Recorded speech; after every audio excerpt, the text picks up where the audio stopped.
유다서 1장 11절부터 21절까지 제가 읽습니다. 화 있을진저 이 사람들이여 가인의 길에 행하였으며 싹을 위하여 발람에 어그러진 길로 몰려갔으며 고라의 폐역을 좇아 멸망을 받았도다.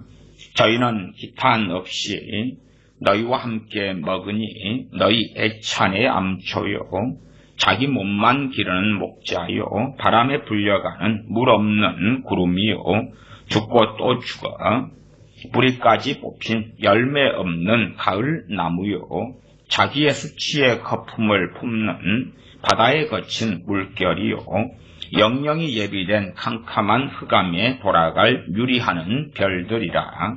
아담의 7세 손 에녹이 사람들에게 대하여도 애언하여 이르되 보라 주께서 그 수만의 거룩한 자와 함께 임하셨나니 이는 무사람을 심판하사 모든 경건치 않은 자의 경건치 않게 행한 모든 경건치 않은 일과 또 경건치 않은 죄인의 죽게 거스려 한 모든 강팍한 말을 인하여 저희를 정죄하려 하심이라 하였느니라.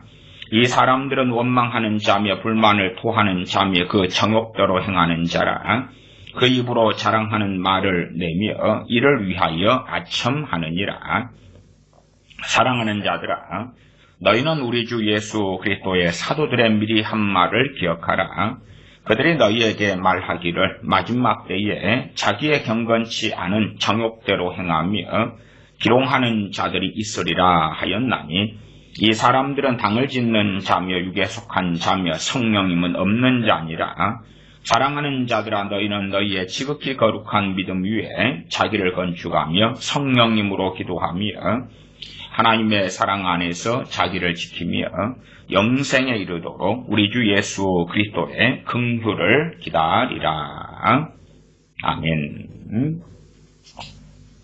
오늘의 말씀은 주님의 재림에 대하여 또한 이 세상의 종말에 대하여 또한 미혹, 배교에 대하여 성도의 휴거에 대하여 여러 가지를 말씀드리려고 합니다.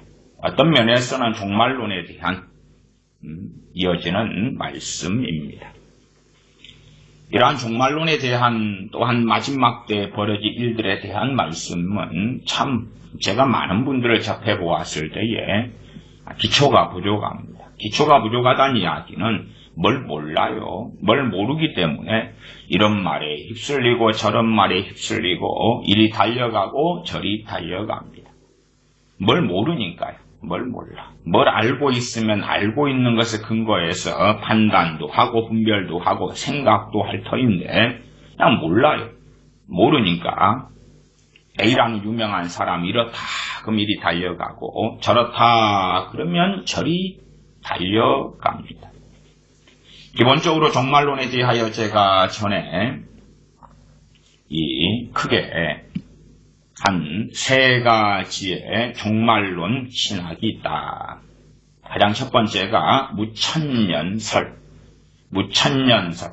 주로 천년왕국을 기준으로 합니다. 그 천년왕국을 상징적으로 보든지 좀 더 문자적으로 보든지 간에 천년왕국, 요한계시록 20장에 있는 천년왕국을 중심으로 해서 천년왕국 전에가 주님의 재림이 있냐, 천년왕국 후에가 주님의 재림이 있냐, 혹은 그 천년왕국을 상징적으로 볼 것이냐, 좀 더 문자적인 입장에서 볼 것이냐, 그런 것에 따라서 종말론의 성경 해석이 아주 확연하게 달라집니다.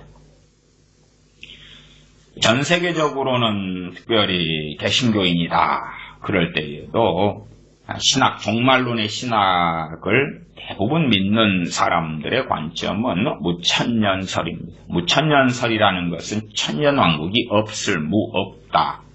정말 전혀 없냐 그게 아니라 상징적으로만 존재할 뿐이지 문자적으로나 혹은 거의 문자적인 것에 근접해서 존재하는 것은 아니다. 다시 말하면 천년왕국, 무천년왕국설, 천년왕국이 지금의 교회 시대다. 그래서 무천년설 같은 경우를 일단은 신학자들 관점으로 보면 거의 90% 이상의 신학자들은 무천년설입니다. 좀 심하게 말하면 95% 이상의 신학자들이 무천년설이다. 이렇게 말할 수 있고, 신학자들은 누구냐 그러면 목사들의 아버지입니다. 신학교에서 젊은 청년들 등에게 신학을 가르쳐서 그들이 목사가 되고 그들이 선교사가 됩니다. 그렇기 때문에 신학교 교수님들의 비율보다는 좀 낮지만, 그렇지만 목사님들의 대다수가 무천년설 신학을 가집니다. 제가 이리 볼 때는 신학교 교수님들은 한 90에서 95% 이상이 무천년설이면 목회자들은 한 80% 이상. 그 다음에 이제 그 목회자들이 교인들에게 가르치기 때문에 교인들이 그를 따라가지요.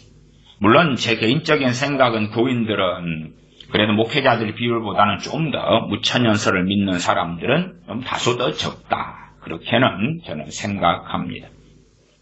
그러면 천년왕국이 상징이다. 그리고 이 천년왕국이 지금의 교회 시대다. 믿는 사람이 생기고 때때로 부흥도 있고 회개도 있고 이 교회 시대가 천년왕국이다. 그러면 요한계시록에 있는 대환란이다. 또한 주님께서 마태복음, 누가복음 등에 말씀하시는 대환란의 시대는 언제냐? 그러면 이제 이 천년왕국이 끝나면서 대환란도 상당히 거의 대부분 상징적으로 보죠. 상징적으로 본다는 이야기는 그냥 이렇게 어려움 생겼어. 지금 시대로 한다면 코로나 바이러스가 창궐하는 코비드-19 혹은 중국 폐렴, 이 중국 코로나 바이러스에 대하여 이것이 대환란 때 벌어진 일 중에 하나로 보자. 그런 관점을 취한다 그 말이에요. 그래서 때때로 어느 나라에서 지진이 일어났다. 중국 지진이나 아이트 지진이나 어디 지진이 일어났다 그러면은 대환란 때 있는 지진 같은 걸로 보자. 그렇게 모아가지고 그래서 대환란 있는 거야. 이제 대환란도 상징이고 천년왕국도 상징이고. 그러니까 다시 말하면 그냥 이렇게 살다가 주님 오시는 거야. 끝. 그리고 주여 주여 하고 믿는 사람들은 다 천국 들어가. 예수 믿는다고 하는 사람도 있지, 세례받는 사람들이 있지, 예수 믿는다고 고백하는 사람도 있지, 다 천국 들어가. 그것이 바로 주님의 책임이야. 그렇기 때문에 천년왕국설 가운데 종말론으로 무천년왕국설을 믿는 사람들은 주님의 재림이나 대환란이나 혹은 성도의 휴거나 전혀 관심 가질 필요가 없어요. 왜냐하면 자신의 믿음대로 살기 때문에, 자신의 성경 해석대로 살기 때문에 그래요. 이 땅에서 어차피 천국 구원은 보장되어 있는 거고 어떻게 잘 먹을까, 마실까, 입을까를 생각하면 되거든요. 주님께서는 주님 믿는 제자들에게 깨어있으라고 말씀하셨어요. 그러나 무천년설을 믿는 입장, 그 종말론을 믿는 입장에서는 그냥 예수님 믿는 것 자체가 깨어있는 것이 되는 거예요. 믿는 것 자체가. 말하자면 깨어있지 않은 사람은 어떻게 하는데, 믿는 다섯 처녀 같은 사람은 어떻게 하는데, 그러면은 다 그들도 주님 재림하시면 들림받아. 대신에 상급이 좀 없지. 상급이 없지. 그렇게 하고 덮어버리기 때문에, 야, 대환란이 언제야? 그러면은 지금처럼 교회 시대가 되어지다가 이때가 천년왕국인데 그 말미에 이제 이러쿵저러쿵 좀 가뿐하게 지나가는 거야. 가볍게 지나가는 거야. 상징적으로. 그 다음에 주님 오시는 거야. 그러면 그들은 종말론에 관심을 안 가져요. 무천년설을 가진 사람들이 그냥 말하자면 주님의 재림이나 성도의 휴거나 대환란이나 이야기하면 그러면 좀 저 사람들은 극단적 종말론자들이야. 그렇게 하고 과거에 1992년에 이장님파 같이 그런 사람들이야. 터부시하고 지나가면 되는 것이에요. 문제는 이제 우리 보통의 크리스천들의 문제. 그런 신학자들은 이제 그렇게 주장하고 목회자들은 그런 신학자들이 아버지이기 때문에 배워서 그렇게 믿는다고 치자. 정상 사고를 가진 크리스천들이 성경을 볼 때에 그게 아니요. 성경을 볼 때 이건 상징으로 볼 수 있는 문제가 아니에요. 7 인의 재앙, 7 대접의 재앙, 7 나팔, 7 대접의 재앙으로 가는데 이게 그런 게 아니에요. 7번째 인을 떼니까 7 천사가 7 나팔을 준비해가지고 있어요. 그리고 천사들이 나팔을 불 때마다 재앙이 임하고 마지막 7번째 나팔을 가진 천사가 불 때에 7 대접을 가진 재앙이 준비가 돼요. 그리고 대접을 불 때마다 끔찍한 재앙이 일어나요. 더군다나 요한계시록을 보시면 거의 대부분이 중간에 이제 삽입된 이야기들이 있지만은 시간 순서입니다. 왜? 시간 순서라는 것은 그 계속 반복되는 용어가 뭐냐 그러면 2일 후에, 2일 후에, 2일 후에 이게 전후 관계를 굉장히 명확하게 해야 합니다. 그러나 상징적으로 하는 사람은 상징이니까 전후 관계도 필요 없고 그냥 짬뽕 해버리면 되는 거야. 섞어버리면 되는 것입니다. 그래서 그런 무천년설을 믿는 사람들은 성경을 상당히 편리적으로 해석하죠. 왜냐하면 이렇게 살다가 눈에 보일 정도의 대화를 나누고 뭐고 그런 게 없어. 다 상징이기 때문에. 그러니까 도적같이 주님 오실 거야. 봐봐라. 그러니까 도적같이 오는 거지. 분명히 주님 오실 때 도적같이 오신다. 그러나 너희 깨어있는 사람들에겐 도적같이 오시지 않는다. 또한 평안하다, 안전하다, 그때 오신다. 그때가 미혹의 때고 배교의 때다. 적그리스도의 등장이 있다. 그때 주님 오신다. 그런 것을 범벅으로 만들어버리는 거예요. 그러니까 혼미 속에 들어가요.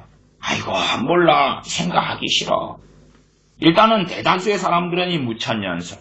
그러니까 성경을 끄집어내지 마라. 옛날에 90년 초에 휴거 영화 봤는데 나이 든 사람들 저 같은 어쨌든 휴거 영화 봤는데 아유 무섭더라. 그런 영화 볼 때나 그냥 막 극단적 종말론에 사회 앞에서 으쌰으쌰 하는 거고 보통 때 그냥 관심 갖지 마. 저는 극단적 종말론은 항상 경계해야 합니다. 그래서 이런 백신 같은 것이 용용이 표다. 아니야.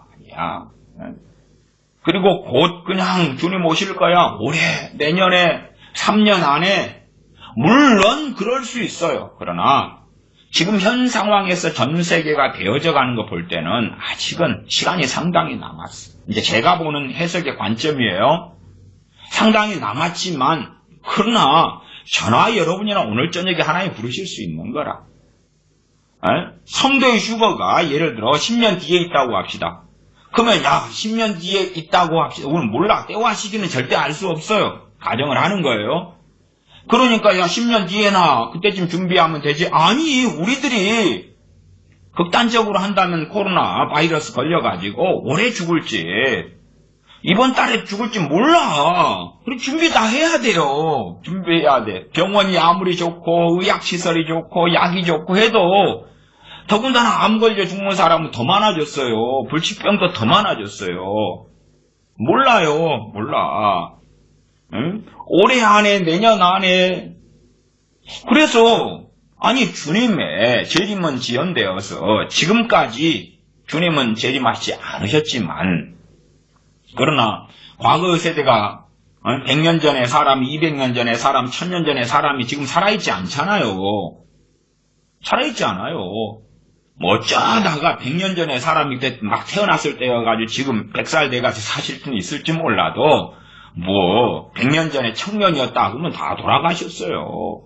500년 전, 1000년 전, 1500년 전 분들 다 돌아가셨어요. 신약 성경에 기록된 말씀을 받은 데살로니가 교인들, 고린도 교인들, 로마 교인들 다 돌아가셨어요. 다 돌아가셨어요. 주님 재림, 성도의 휴가 없었어도 다 주님 앞에 섰단 말이에요. 인생이 끝나고 마감되어서. 그러니까 우리는 당위적으로 항상 주님의 재림이 얼마나 지연되고 늦든 빠르든 간에 깨어 있어야 돼요. 심지어는 이번 달 말에 주님 오신다. 칩시다. 확실성이 굉장히 강하다. 때와 시기는 알 수 없어요. 가정한다고 쳐도. 그러나 그 얼마의 시간을 가지고 우리가 한 20일의 시간을 가지고 깨어있을 수 있냐? 못 그래.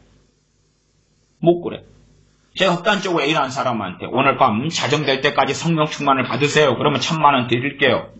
누가 그걸 이룩할 수가 있겠어? 성령 충만은 뜻이에요. 자, 성령 충만 받으면 영적으로 좋고, 저 손목사라는 사람이 1000만원을 준다네. 자정까지 받으면. 못 받아.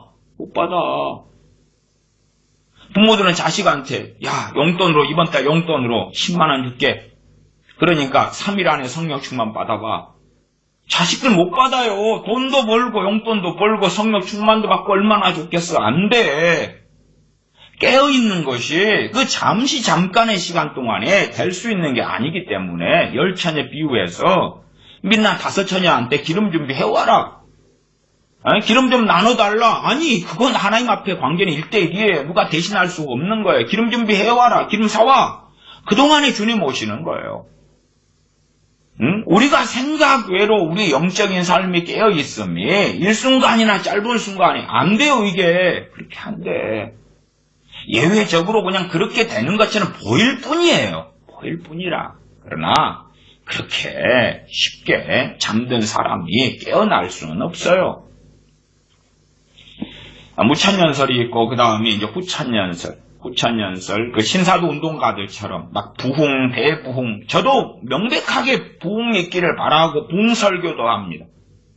역사적인 부흥에 대해서도 설교하고. 저는 부흥을 반대하지 않아요. 절대.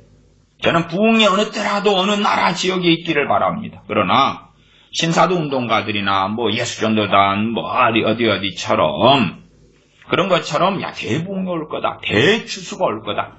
아니요. 전 세계는 배교의 때로 들어가고 있어요. 배교의 때로. 배교와 항상 함께 가는 단어가 미혹이에요. 미혹하는 일이 있어서 난 배도로 간다. 데살로니가 후서 2장의 말씀이에요. 주님 오시기 전에 미혹이 있고 배도로 가는 거예요. 그럼 미혹은 어디에서 있겠느냐? 그럼 불신자들을 미혹해서 뭐 하겠어요? 불신자들은 이미 미혹된 자들인데 교회 안에서 미혹이 있어요. 교회 안에서 미혹이 있고 배교라는 것도 믿는 사람 안에서 벌어지는 거예요. 제가 이 주석을 하나 펼쳐놨는 데 있다가 시간이 되면 이 데살로니가 후서 2장에 종교개혁자 존 칼빈의 주석을 읽어드리려고 펼쳐놨어요. 접어가지고. 그래서 옆에 놔뒀는데 말씀이 다 끝날 때까지 데살로니가전서 2장을 다시 좀 읽으면서 이 주석의 내용을 좀 읽어드릴 수 있을지까지는 모르겠어요. 그러나 여기에서도 이 배교는 누구냐? 예수 믿는 사람들에게 있는 배교다 그래요. 그 다음에 데살로니가 2장의 존 칼빈의 주석에서는 이 한 번 구원은 영원한 구원이라고 주장한 자들이 당시에 로마 가톨릭 사람들이 로마 가톨릭에 있었던 그들의 주장이었다고 적어져 있어요. 이것이 1550년에 써진 데살로니가 후서 주석이에요. 존 칼빈의. 그래서 로마 가톨릭 천주교 애들이 한 번 구원은 영원한 구원이라고 믿고 있었어요. 제가 존 칼빈의 갈라디아서 강의 설교를 43편을 읽어드렸어요. 존 칼빈이 갈라디아서 강의 설교에서 얼마나 믿는 자가 배교하고 타락하고 구원을 상실할 수 있는가를 얼마나 많이 설교했는지 제 증거 자료로 43편을 읽어드렸어요. 43편을. 칼빈의 갈라디아서 강의 설교 그리고. 존 칼빈이 한 번 구원이 영원하다. 그 예정이 본문에 있을 때 예정을 좀 다룬 것이지 그것이 한 번 구원은 영원하다는 그런 이야기는 전혀 아니에요. 당시에 로마 가톨릭이 했던 거고 그래서 로마 가톨릭 사람들이 담대하게 사는 거예요. 로마 가톨릭 사람들이 세속적이고 정욕적이고 우상숭배하면서 담대하게 살아요. 왜? 한 번 구원은 영원하니까. 그 다음에 이제 그렇지 않다 그래도 바로 지옥은 안 가. 연옥으로 가거든. 그 다음에 후손들이 기도해주고 빌어주고 공덕을 쌓아주면 천국으로 이동되거든. 그러니까 거의 지옥을 없애버린 거지.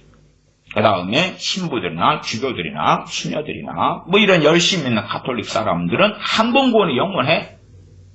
그러니까 편하게 사는 거예요. 마찬가지로 상당히 많은 기독교인들이 배교 속에 미혹 속에 세속화 속에 들어가 있으면서도 다 한대한 이유는 뭐냐 하면 난 믿는다고 그러니까 나 천국 갈 거야.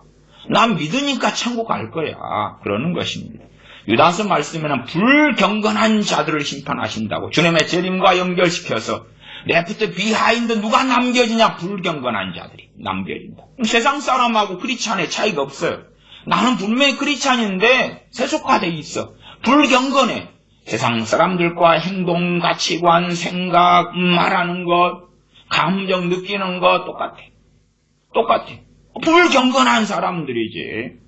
그런 사람은 left behind, 남겨진다. 물론 저는 성도의 휴거를 전하고 말씀하는 사람이고, 여러분의 종말론의 성경 해석상 성도의 휴거를 안 믿을 수도 있어요. 그건 여러분 마음이지. 두 번째가 후천년설이다 그랬어요. 천년왕국이 먼저 와. 천년왕국 후 재림설, 그 말이 정확히 하면. 그걸 이제 후천년설, 천년왕국설, 후천년설 그랬어요. 천년왕국이 먼저 오는 거야. 거기에서 이 천년왕국도 상당히 상징적으로 봐가지고 세상이 너무나 아름답게 되는 시대를 천년왕국이라고 봐요. 너무나 세상이 아름답게 돼. 더 사람들은 과학이 발달하고 문명화되면서 도덕이 더 윤리적이 되고 더 도덕적이 되고 더 깨끗하게 되고 더 바르게 되고 도덕질이 그치고 살인이 그치고 사기가 그치고 사람들은 돈이 막 많아지잖아요. 여유가 생기잖아요. 이게 복지도 누리고 행복하고 그러면서 신앙도 좋아지고 믿음도 좋아지고. 이게 후 천년왕국. 천년왕국이 먼저 오는 거예요. 천년왕국 후 재림설. 그러니 신사도 운동가들이 주장하는 것이 이와 거의 유사하죠.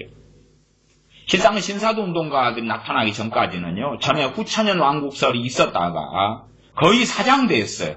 왜 사장됐냐 그러면 1800년도 한 중후반에 이제 산업혁명이 일어나가 영국에서 시작해서 그래서 이제 산업혁명 때문에 간의 수공업이 공장제로 발달하면서 사람들 소득이 많아졌어요. 먹고 살만해지니까 애도 많이 낳지요. 인구 증가도 많아지고 먹고 살만해지요. 그러니까 참 좋아져요. 먹고 살만해지니까 도덕도 적어지지, 치안도 좋아지지, 좋아져. 그러니까 이렇게 발달해가지고 후천년왕국, 천년왕국이 먼저 오겠구나. 이게 요한계시록에 있는 말씀을 시간 순서를 안 본 거예요. 안 보고 그냥 그 일 후에, 이 일 후에 이런 걸 빼버리고 그냥 짬뽕을 해버린 거예요. 짬뽕을 해버려. 이 평안하다 안전하다 할 그때 데살로니가 전서 5장에 그때 오신다 그랬으니까 평안하다 안전하다 그러면 세상에 살기 좋아야 되잖아. 이렇게 살기 좋아야 되고 대부분의 종말론을 가진 사람들은 주님의 재림이 한 번으로 보거든. 한 번이에요. 그러니까 평안하다 안전하다 그때 딱 한 번 오잖아. 이렇게 성경에서 조금 저기서 조금 할 때에 그러니까 후천년 왕국이 맞다고 본 거예요. 아니 평안하다 안전하다 그러면 정말 살기 좋아야 될 거 아니에요. 그러니까 그때 딱 주님 오시니까 점점점 이 산업혁명을 통하여 살기 좋아지는갑다 그랬는데 아니 과학이 발달하고 문명이 발달하니까 전쟁을 준비하네. 세계 1차전이 터져버리네. 그 다음에 끔찍하게 당시에 스페인 독감 같은 게 터져가지고 세계 1차전을 통해 죽은 사람보다 스페인 독감으로 죽은 사람 더 많아. 그러니까 1차전이 끝나버려요. 사람 모여가지고 빵빵빵빵 하다가 군인들이 스페인 독감 다 죽어버려. 전쟁을 더 못해. 끝나버려. 그러다가 조금 있다가 다시 2차 대전 준비하네. 사람이 얼마나 포악하고 악한지가 드러나는 거야. 독일군이 유대인 학살하고 일본 애들이 막 마루타 실험하고 얼마나 사악하고 악한지가 드러나니까 이 후천년 왕국선 아니야. 과학 발달한다고 사람들이 선해지는 거 아니잖아. 그래가 사장이 돼버렸어요. 그러다가 저는 이제 부흥사들 한국에서 활동하고 미국에서 신사도 운동가들이 일어서고 대부흥화, 대추수화 그것이 주님 재림하시기 전에 있는 거야. 곧 대부흥 온다니까 대추수 온다니까 주님의 임재가 나타나면 막 변화될 거야. 이 도시에 어느 교회 예배당에 주님의 임재, 하나님의 임재가 나타나. 거기에 들어가는 사람마다 변화돼. 그러니까 광화문에 있던 그 정광훈 목사가 세계 기독청 1조 이상 넣어가지고 짓고 나면 거기에 하나님의 임재가 나타나. 거기에 들어가는 사람마다 막 방언받고 회개가 터지고 변화가 돼. 참 좋아. 그러면 문재인 씨도 지은 다음에 데리고 들어가면 돼요. 초청합니다. 청와대 당신 주사파 애들 초청합니다. 그건 막 가서 방언이 터지고 회개가 터질 거 아니야. 임재가 나타나니 그게 다 신사도 운동 그 영향이거든요. 정광훈 목사가 자주 가고 친한 목사가 그 큰믿음교회 그 변승훈 목사잖아요. 거기 가서 임직식 할 때도 가서 막 축복해주고 진짜 교회다 그러고 그래서 한기총 대표회장 할 때에 그 변승훈 목사를 공동회장으로 끌어들이고 돈 그때 4억인가 얼마 받아서 문제가 되고 막 그랬잖아요. 가끔 면직되고 이제 불법으로 한기총 선거를 했어요. 그냥 용역들 동원해가지고 자기 반대하는 세력은 소위 숙청을 시켜버려서 못 들어오게 용역으로 다 깡패 동원해서 막았어요. 그전에도 정광 목사 대신식 총회장 할 때도 대신과 합동 정통교단 백석인데 그거 연합할 때도 정광 목사가 동연회 갈 사람 다 막았거든요. 해왔던 짓이 옛날부터 그 사람 막 선지자고 뭐고 어쩌고 하는데 그 양반 인생이 그저께 만만한 사람 아니요. 어쨌든 뭐 모르는 사람들 모르는 이야기니까 그 청교도 운동하고 뭐 하고 했던 그 짓들이 쫙 있는데 어쨌든 뭐 전 목사가 대한민국 구원한다니까 여러분은 그렇게 생각하시고 믿을 사람 믿으시고 그래서 이제 세계 기독청 하나 세워놓으면 뭐 어쨌든 돈 뭐 지금 몇천억 들어온 모양이에요. 여러분들이 열심히 돈 보내가지고 그렇게 해서 이제 지원 온다니까. 그럼 거기에 들어가면 인재가 나타나서 막 변화가 되고 회개가 터지고 그런다니까. 근데 아니 주님 자신을 사람들이 보고 만났을 때는 왜 주님은 뭐 임재고 뭐고 떠나서 하나님의 본체신데 근데 주님 딱 얼굴 보면 막 자빠지고 뻥뻥 자빠지고 회개가 터지고 그래야 될 거 아니요? 안 그러잖아. 안 그래. 주님을 재판장에 세웠어요. 그만 그냥 뭐 그런 본디오 빌라도고 회개가 터지고 대제사장들이 주님을 죽이려고 하고 참남하다 그러고 너가 그리스도냐 내가 그로다 그러니까 이제 죽여버려야 돼. 뭐 그렇게 들고 날 이유가 어디 있어요. 아니면 뭐 임재를 끌어온다 소위 말하면 그런 사람으로 가장 자격 있는 사람들은 사도들일 거라. 요한 사도, 바울 사도, 베드로 사도. 그러면 그들이 임재를 끌어와야지. 그들이 끌어와야지. 그래가지고 그냥 뭐 마가의 다락방 임재를 끌어놓으니까 아무나 다 마가의 다락방에 데려오고 거기에는 성령님의 불의 혈같이 갈라지는 성령님의 각 사람 위에 임하심이 있었잖아요. 그 장소에서 120명한테. 그럼 임재가 있다고 뭐 어디가 있겠어요? 마가 다락방이지. 마가 다락방에 한 명씩 초청해가 데리고 들어가면 그냥 뭐 복음도 안 전해도 임재가 있을 거 아니에요. 이제 그런 허황된 거짓말들이 막 퍼져가요. 이게 더 좋은 세상이 오는 거라 가만 조금만 기다려봐. 대붕 와가지고 자식들도 변화되고 사회가 변화돼 문화가 변화돼 종교가 변화돼 다 변화돼. 그 허황된 것에 1990년 중후반부터 본격적으로 2000년부터 신사도운동이 일어났습니다만은 걔네들이 미리 활동한 것은 이미 1990년대인데 그때부터 해가지고 이제 콧바람을 20몇 년을 넣어왔다. 20몇 년. 그리고 지금 코로나 생겨가지고 터져버리니까 좀 어찌할 바를 몰라요. 신사도 애들이 20몇 년 동안 대부흥 대주수 했는데 이건 고사하고 이제 각 교회의 예배도 인터넷 예배, 비대면 예배로 바뀌어버리는 거예요. 세상이 바뀌어버리는 거예요. 그러니까 그래도 이미 이제 걔네들의 성경 해석이나 가르침들이 많은 사람들, 특별히 한국하고 미국인데 뱃속 안에 깊이 들어가 버렸어요. 신사도 애들이 오실 길을 예비했던 사람들은 대한민국의 부흥사들이었고요. 오실 길을 예비했어. 그러니까 신사도 애들의 가르침이 전해지니까 책들이 다 베스트셀러가 돼. 한국의 출판사로서는 미국에 지금 있으면서 출판사 사장을 하는 허철 목사가 순전한 나도 출판사 만들어서 그쪽 계통의 책들을 엄청 퍼가지고 부어버렸어. 근데 순전한 나도 책들은 비싸기도 비싸지만 진짜 불티나게 잘 팔려. 왜냐하면 영적 일확천금, 세속적 일확천금을 이야기하니까. 신사도 운동가들이 말하는 건 두 개예요. 두 개. 영적으로 그냥 어마어마한 대봉 때문에 어지간하면 다 구원받아버리고 육신적으로 다 거부갑부가 돼버려. 부의 대이동. 세상 사람이 가지고 있는 돈이 다 들어와. 삼성이 가지고 있는 돈이 콸콸콸콸 나한테 와버려. 믿는 나한테 와버려. 뭐 LG가 롯데가 뭐 세상 뭐 애플이 뭐가 가지고 있는 돈이 나한테 다 들어와 버려. 그러니까 와 쟤들이 돈 좀 벌었다네. 그래도 괜찮아. 테슬라가 돈 좀 많이 벌었지요. 전기차로. 그럼 테슬라가 저렇게 돈 많이 벌어도 내가 기분이 좋아. 왜? 신사도 운동가들이나 뭐 이런 것들을 믿으니까 저 돈이 나한테 다 굴러올 거거든 결국은. 그 대붕 와서 돈도 들어올 것이고 주여 하는 나는 믿는 사람이니까. 그 다음에 영적인 것, 세상 사랑하고 병들고 잠들어도 상관없어. 내 자식들도 잠들어도 상관없어요. 신사도 운동 애들이 쓰는 방법 중에 하나가 중복이더라고 제가 전에 말씀드렸죠. 또한 그걸 광범위하게 퍼져가며 믿는 사람들이 많아요. 그러니까 내 자식들 개떡이 되어버려도 상관없어. 위에서 기도만 하면 되거든. 기도만 해. 기도만 하면 변화돼 버리니까. 달라져 버려. 제가 지난 시간에 가족 구원을 위한 기도, 가족 구원을 위해서 기도할 때 어떻게 응답되고 어떻게 기도하고 어떤 양상인지 가족 구원이 어떻게 이루어지는지를 성경을 가지고 말씀을 드렸어요. 그러니까 사람들은 그렇게 생각 안 해. 성경 본문에 가족 구원이 어떻게 나와 있는지를 생각하지 않고 자기 믿고 싶은 대로 왜 기도하면 된다는 거예요. 기도하면. 성경 글이 안 나왔는데 자기들은 성경 외의 믿음을 가지고 있는 거지. 근데 그렇게 중보기도 하거나 아니면 신사례들이 말하는 대로 대부흥 오면 다 구원 받아버려. 무슨 문제가 있는데 그러다가 이제 주님 맞이하면 되거든. 영적으로도 대박 맞지, 대부흥 오면 세상적으로도 돈 벌고 대박 맞지.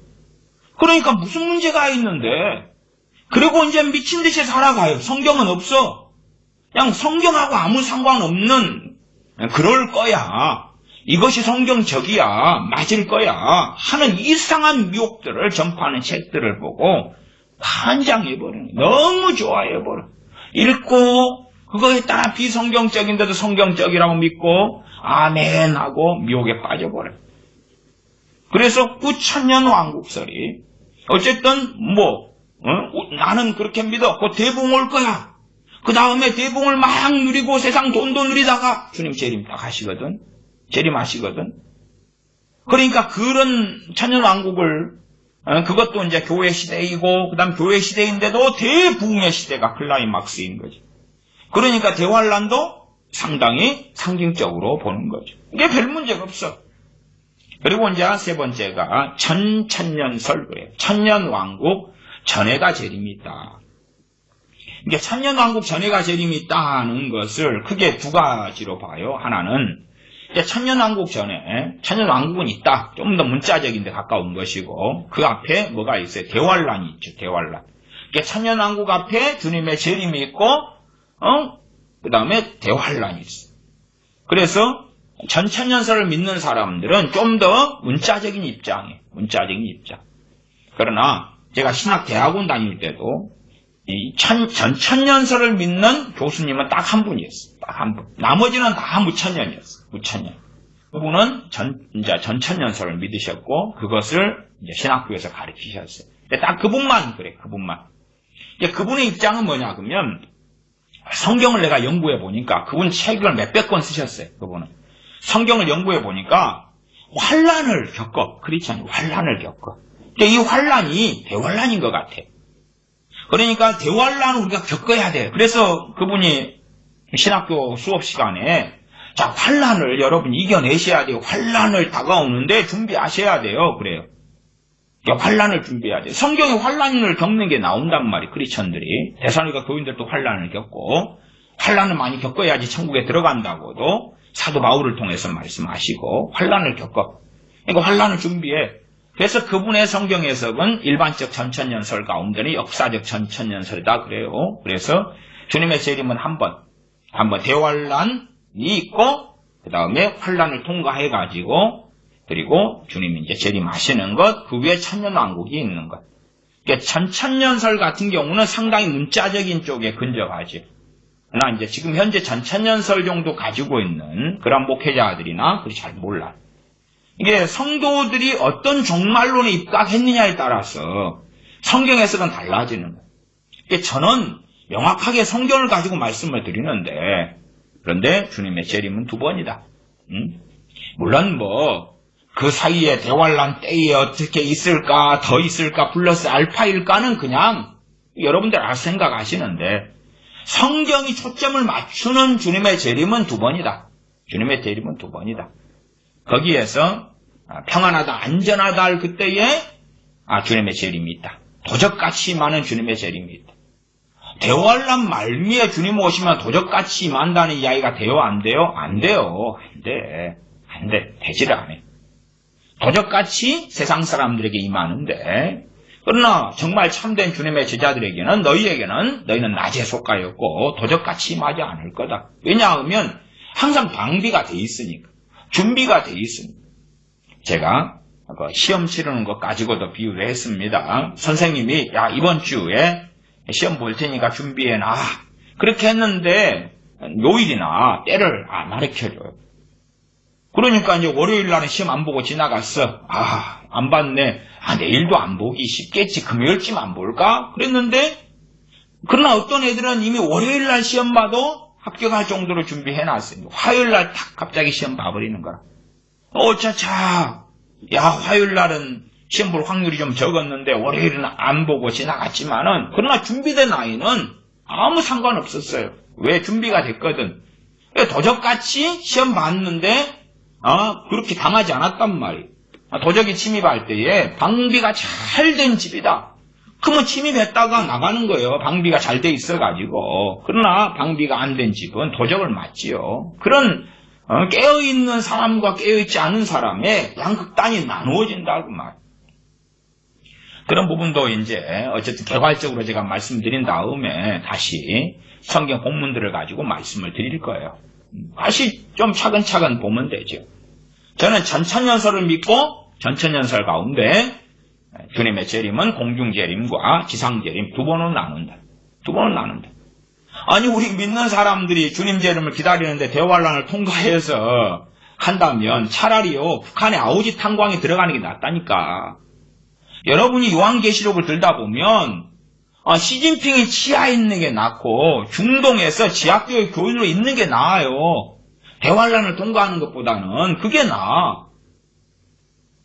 그냥 김정은이한테 내가 크리스찬인 걸 들킬까 말까 북한에서 자 어느 때 김일성 동상 앞에 가서 절하라 참배하라 그럴 때에 북한에 들키지 않은 지하교인들은 참배해요. 그래 안 들키거든. 참배해. 그러면서 이제 믿음을 유지하는 거예요. 참 그 믿음이 골병이 들지요.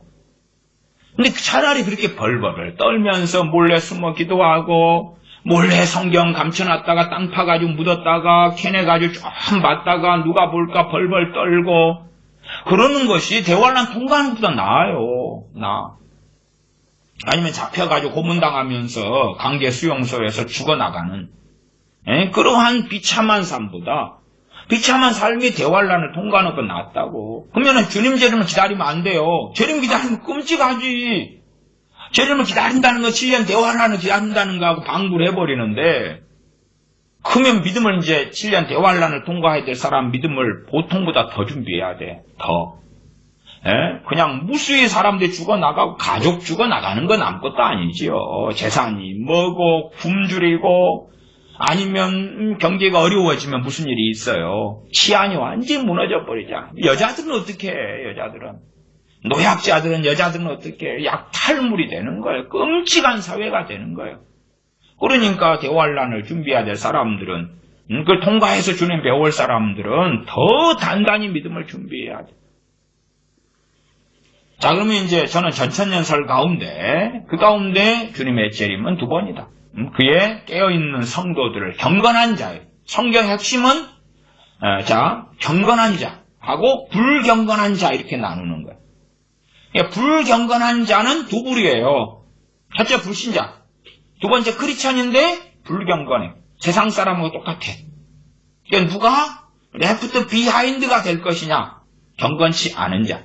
다른 말로 불경건한 자. 경건치 않은 자. 그래서 로마 가톨릭이 우리가 예수님 믿기 때문에 경건치 않아도 상관없어.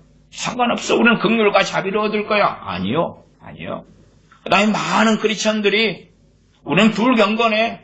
욕하고 저주하고 미워하고 마음대로 사도 괜찮아요. 아니요. 그래서 일단 유다서 1장의 말씀을 통해서 오늘 말씀을 시작했습니다. 본문을 보겠습니다. 유다서 1장 11절부터 봅니다. 11절부터 화 있을진저 이 사람들이여 화가 있을까 재앙이 있을 것이다. 어떤 재앙이냐? 또한 어떤 사람들이냐? 그럴 때에 여기에는 예제가 3명이 나왔습니다. 3명. 3명 다 믿는 사람들이었어요. 이 3명 다 구약 시대로 한다면 하나님을 섬기는 하나님의 백성에 들었던 사람. 첫 번째 가인입니다.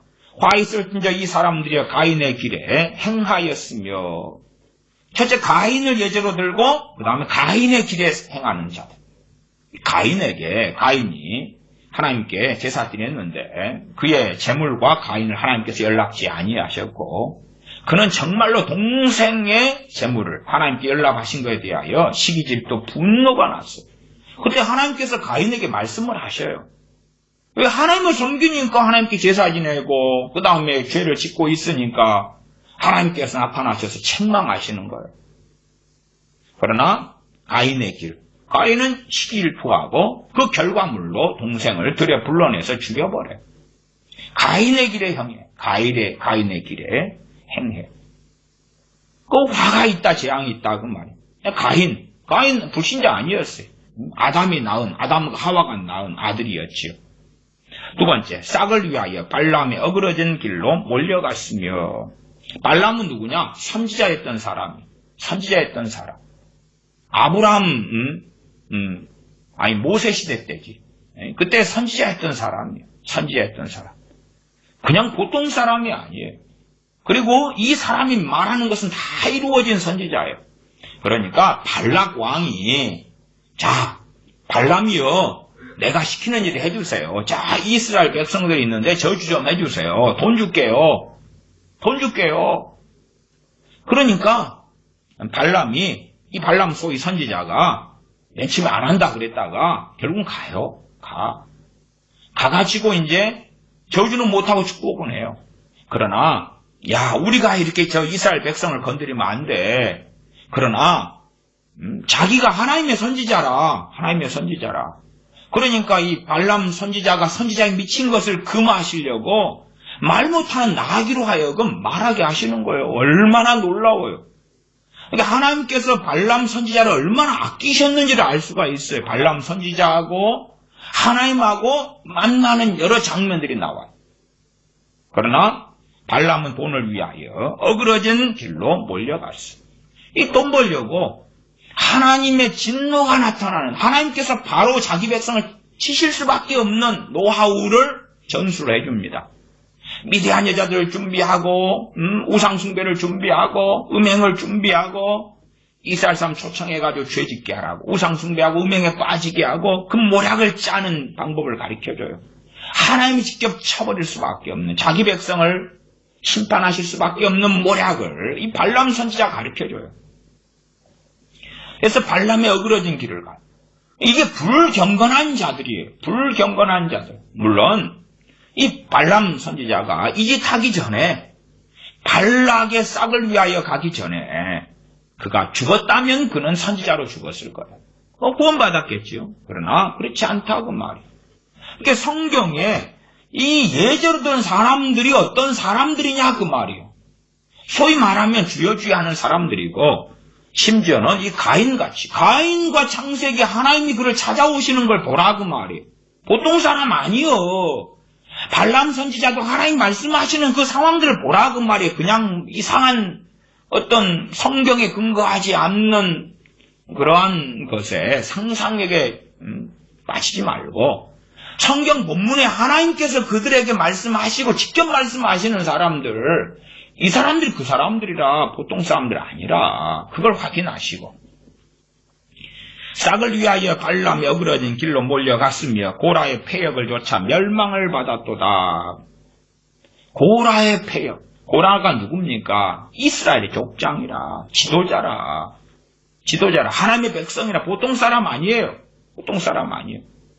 그러나 패역을 조차 멸망을 받았다. 아이고, 니 모세 니만, 하나님께 니만 쓰냐? 우리도 쓴다. 누군 멋대로 끌고 가냐 우리를? 그런 사람이 고라지. 근데 이 고라의 패역을 조차 멸망을 받았다. 그러니까 지금 이 일이 어디에서 벌어져요? 소위 지금으로 한다면 교회 안에서 벌어져요. 이것이 이제 일반화되는 것이 첫 번째 미혹, 두 번째 배교지. 그러니까 이런 사람들이 뭘 장악하면 돼요? 교권을 장악하면 돼. 이런 사람들이 그 신사도 애들이 되면 돼. 아니, 정말 그렇게 됐어요. 그렇게 됐어. 짬뽕이 돼가지고 됐어요. 교권을 장악하고 그 다음에 자기들이 해석하는 성경 해석을 가르치면 되는 거예요. 가르치면 돼요. 이번에 어디 신학교에서 지난번에 도월 김용옥이 석자 교수로 불렀던 데가 계속 이어서 석자 교수로 계속 한다고 나왔던 것 같아요. 이렇게 신학교 안에서 이상한 사람들 교수로 해가지고 신학생을 가르치고 목사를 만들어요. 이미 미혹 단지가 되어버렸어요. 미혹의 집합체가 신학교가 되어버리는 거예요. 그렇게 세상은 흘러가고 있어요. 그러니까 이런 사람들은 그때에 하나님께서 멸망시켜 버리셨고 하지만은 뭐 가인 같은 경우는 이제 추방시키시지요. 그 다음에 발람도 바로는 안 죽었어요. 바로는 안 죽고 시간이 많이 걸려요. 많이 걸려. 할 짓 다 하는 거예요. 마찬가지로 고라는 이제 어쨌든 족장으로 충분히 있다가 하나님께 지진을 일으켜가지고 그냥 그 가족 아이들과 함께 몰살시켜 죽이시죠. 물론 고라 자식들로서 고라를 따르지 않은 사람들이 또 있어요. 그건 살아남은 사람들이 있고. 그러나 함께하는 그 권속으로 있는 사람들은 다 죽이셨어요. 나 일반적으로는 이런 사람들이 시대가 흘러갈수록 교회 안에서 교권을 장악하고 미혹의 중심지가 돼가지고 나를 따르라 하고 사람들은 그 미혹의 길로 따라 달려가요. 이들은 배교자들이거든. 배교자들이거든. 근데 그런 전 세계적인 흐름이 나타나고 있다고 말이에요. 지금 현재. 그래서 교회 안에서 이러한 배교 미혹들이 판을 치게 되지요. 12절 저희는 기탄 없이 너희와 함께 먹으니 기탄 없이 그 말은 가책이 없다고 말이에요. 온갖 짓을 다 하고 온갖 죄악을 끌어당기고 있으면서 함께 먹는다는 이야기는 함께 성찬에 참여하고요. 다른 말로 하면 야 내가 주의 종이다. 사도다. 선지자다. 정말로 하나님께서 나를 보내셨다. 가책이 없어 거짓말을 하는데도 담대하다고 말이에요. 교회 안에서. 그러니까 마지막 때에 경험하는 교회는 뭐냐 그러면 내우외환이에요. 안에서는 미혹과 배교가 정상처럼 판을 치고 밖에서는 핍박이에요. 핍박이에요. 그래서 제가 데살로니가서 5장에 나중에 볼 때에 평안하다 안전하다 할 때 그때에 본문을 자세히 보면요. 개역성경은 저희가 평안하다 안전하다. 저희가 우리가가 아니라 그 다음에 회전개혁파는 그들이 무슨 말이 세상 사람이거든. 세상 사람이거든. 세상 사람에는 두 부류가 들어가는 거예요. 하나는 세상 사람 그대로, 또 하나는 미혹되고 배교한 소위 기독교인들. 배교한 기독교인들. 그러니까 미국이나 이렇게 한다면 동성애 목사, 그리고 동성애를 추구하고 원하는 크리스천들, 뭐 기본적으로 그런 거라고 하면은 그런 사람들이 평안하고 안전하다 그러는 거.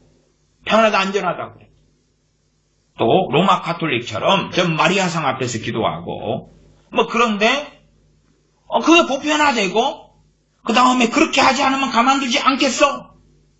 그러면 가톨릭이다 그러면 평안하다 안전하다 그렇죠 자기들은. 그러나 진실한 신앙과 믿음을 가진 사람들은 평안하다 안전하다 그렇게 되지 않을 거다 그 말.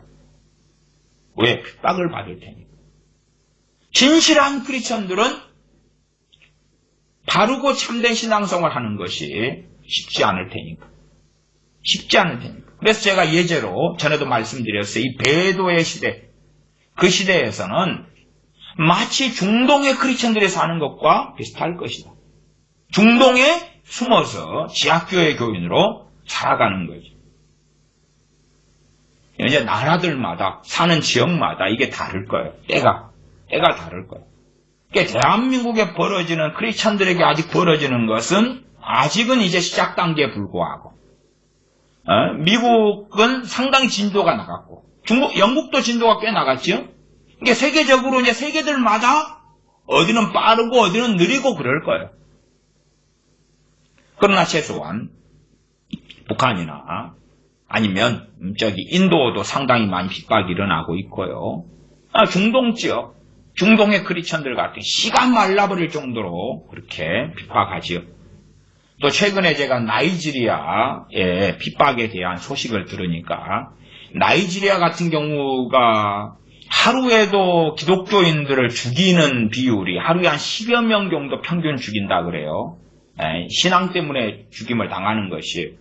그래서 1년에 작년 2020년에도 몇 명 정도 죽었다고 오픈도어스에서 이야기했냐 그러면 3,530명이 피살되었다.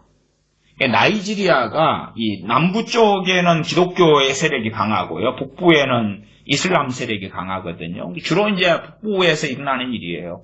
북부에서 작년 한 해만 3,530명을 크리스찬이고 기독교인이기 때문에 죽였다 그 말이에요. 이슬람 세력 중심이 되어서. 그래서 정말 참된 신앙생활을 바르게 하려면 최소한 나이지리아 같으면 남쪽으로 넘어가야 되지. 넘어가야 돼. 한 나라 안에서도 그렇다. 그것을 나이지리아 정권에서 상당히 방조하고 있는 그런 상황들이 벌어지고 있는 것이지요. 그래서 매일 수천 건의 박해 사건은 벌어지고 있다. 그 가운데 이제 죽는 기독교인이 매일 10명 정도 나오고, 평균적으로. 박해는 수천 건. 그냥 집이 불타고, 예배당이 불타고, 막 그러고 있다 그 말이에요. 현재 나이지리아가. 그런 것처럼, 진실한 신앙과 믿음을 가진 사람들은 박해와 핍박의 때로 들어갈 것이다. 언제요? 주님, 성도의 휴거, 주님의 공중재림 전까지예요. 전까지가. 마치 중세 로마 카톨릭이 지배했을 때처럼. 그러니까 로마 카톨릭이 말씀을 따르는 소위 개신교인들을 사냥을 한단 말이에요. 그러면 로마 카톨릭을 따르는 사람들은 편안해요, 안 편안해요? 평안하지. 자기가 강이잖아. 강대 세력이잖아요. 강한 세력이잖아요. 그러나 이제 소수의 말씀대로 살지 않은 사람들은 도망자가 되는 거예요. 이게 존 칼빈 같은 경우도 도망자가 되어서 프랑스 사람이 독일에 가서 살려고 가다가 제네바에서 멈춰가지고 거기에서 이제 목사가 됐어요. 거기에 초청을 받아서 목사가 됐다가 다시 또 추방돼가지고 이제 독일의 스트라스부르크로 갔다가 3년 만에 다시 재초빙돼가지고 스위스 제네바에서 사역을 하다가 인생을 마감했죠. 그러니까 프랑스 사람이. 그래서 존 칼빈 하는 미국 이름으로 부르지만 프랑스 사람이기 때문에 짱까르뱅이 신앙의 자유 때문에 도망자가 돼가지고 도망하다가 제네바에서 사역을 했던 거예요.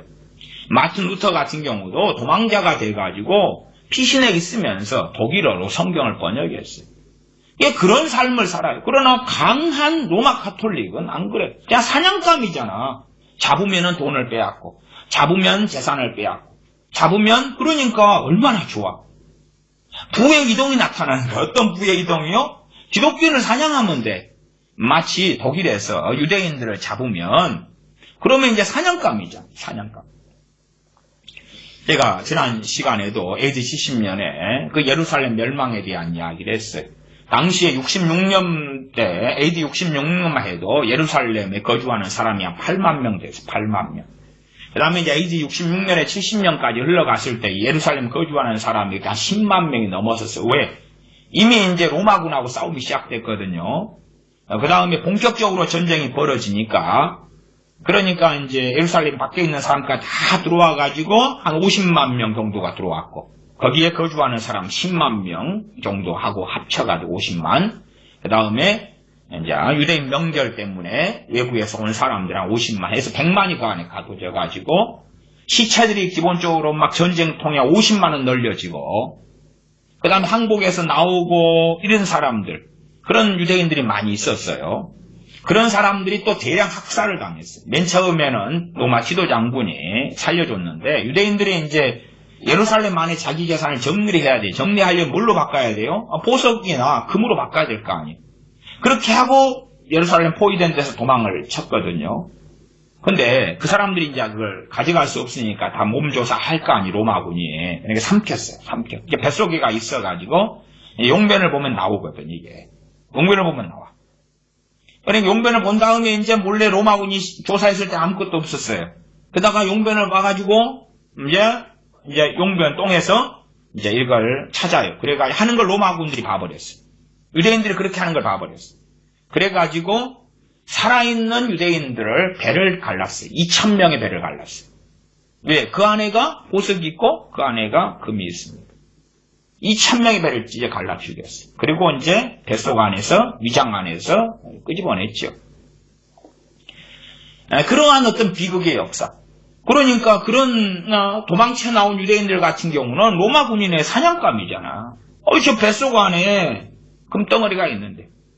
그 로마군 입장에서는 너무 좋아. 배 가르면 돼.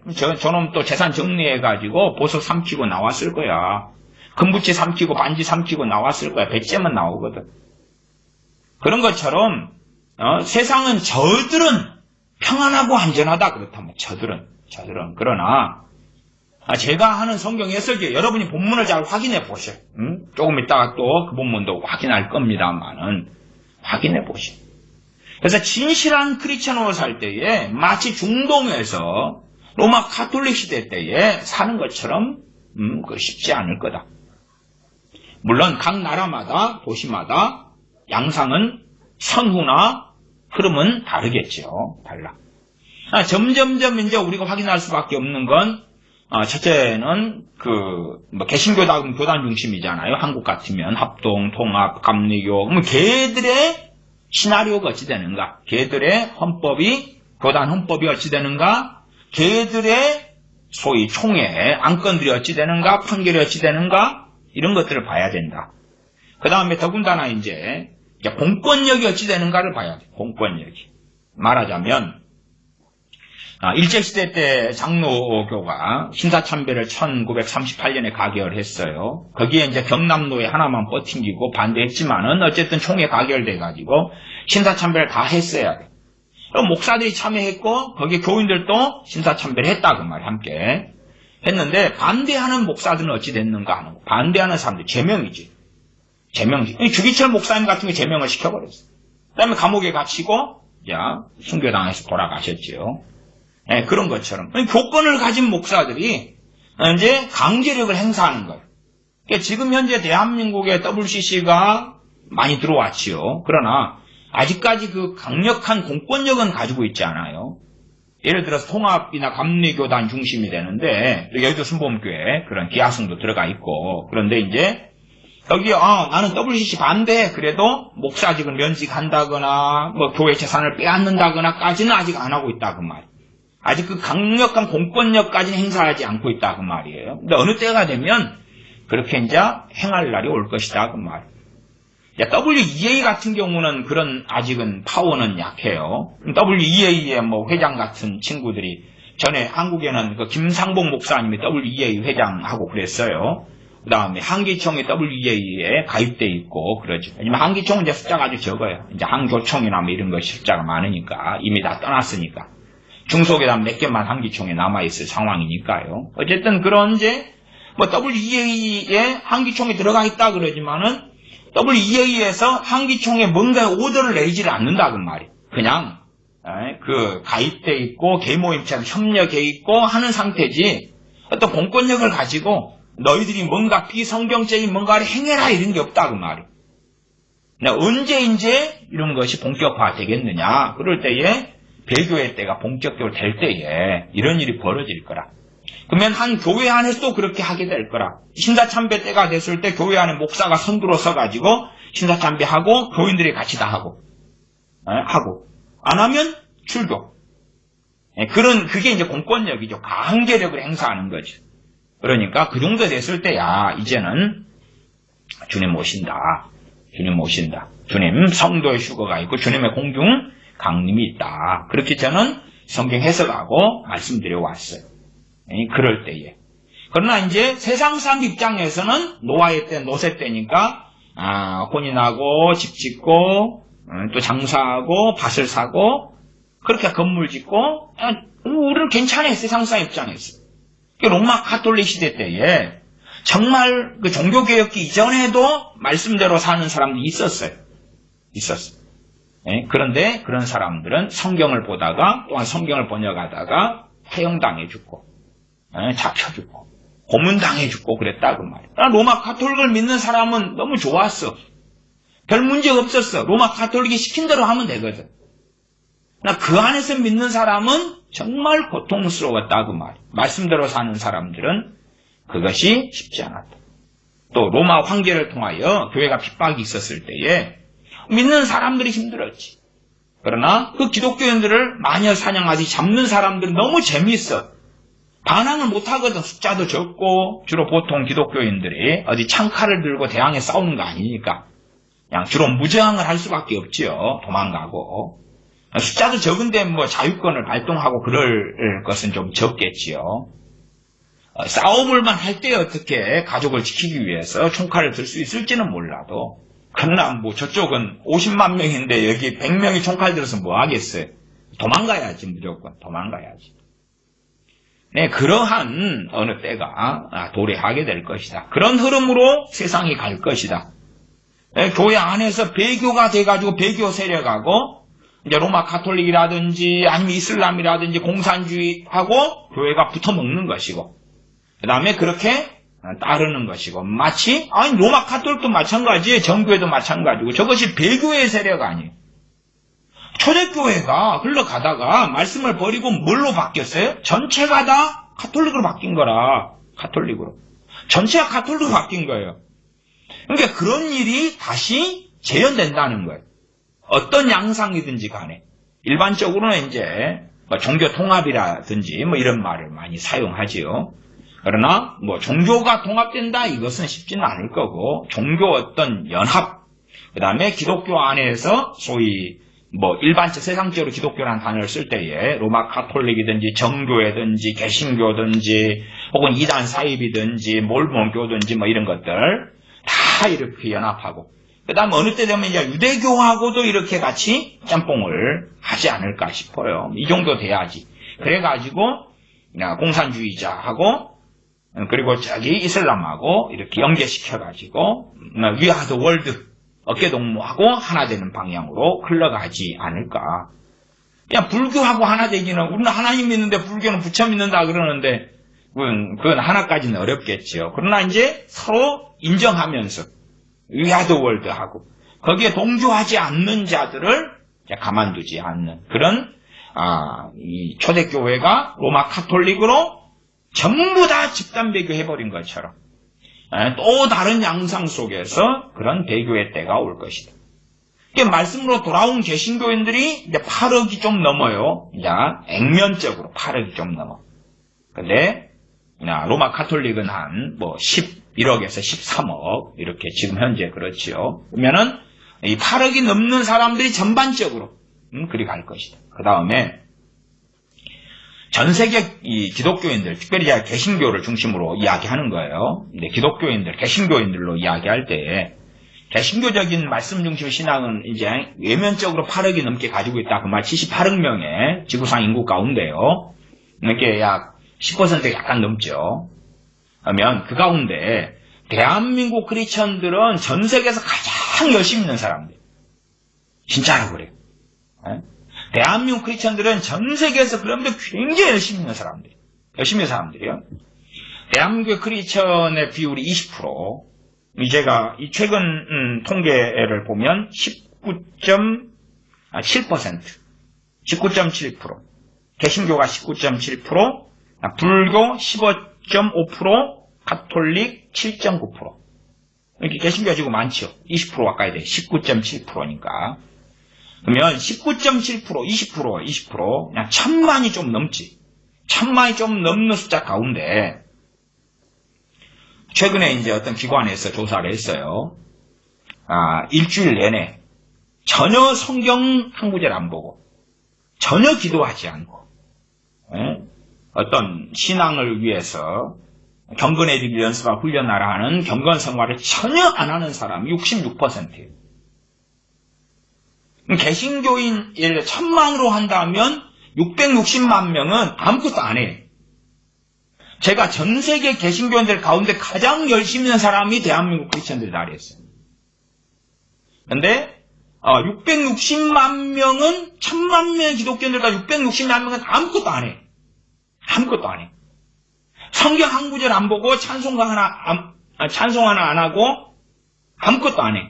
기껏해야 딱 어느 정도까지만 이제 포함되냐 그러면 그냥 주일 예배 하나만 딱 신용을 한다. 그 정도 말고 아무것도 안 해.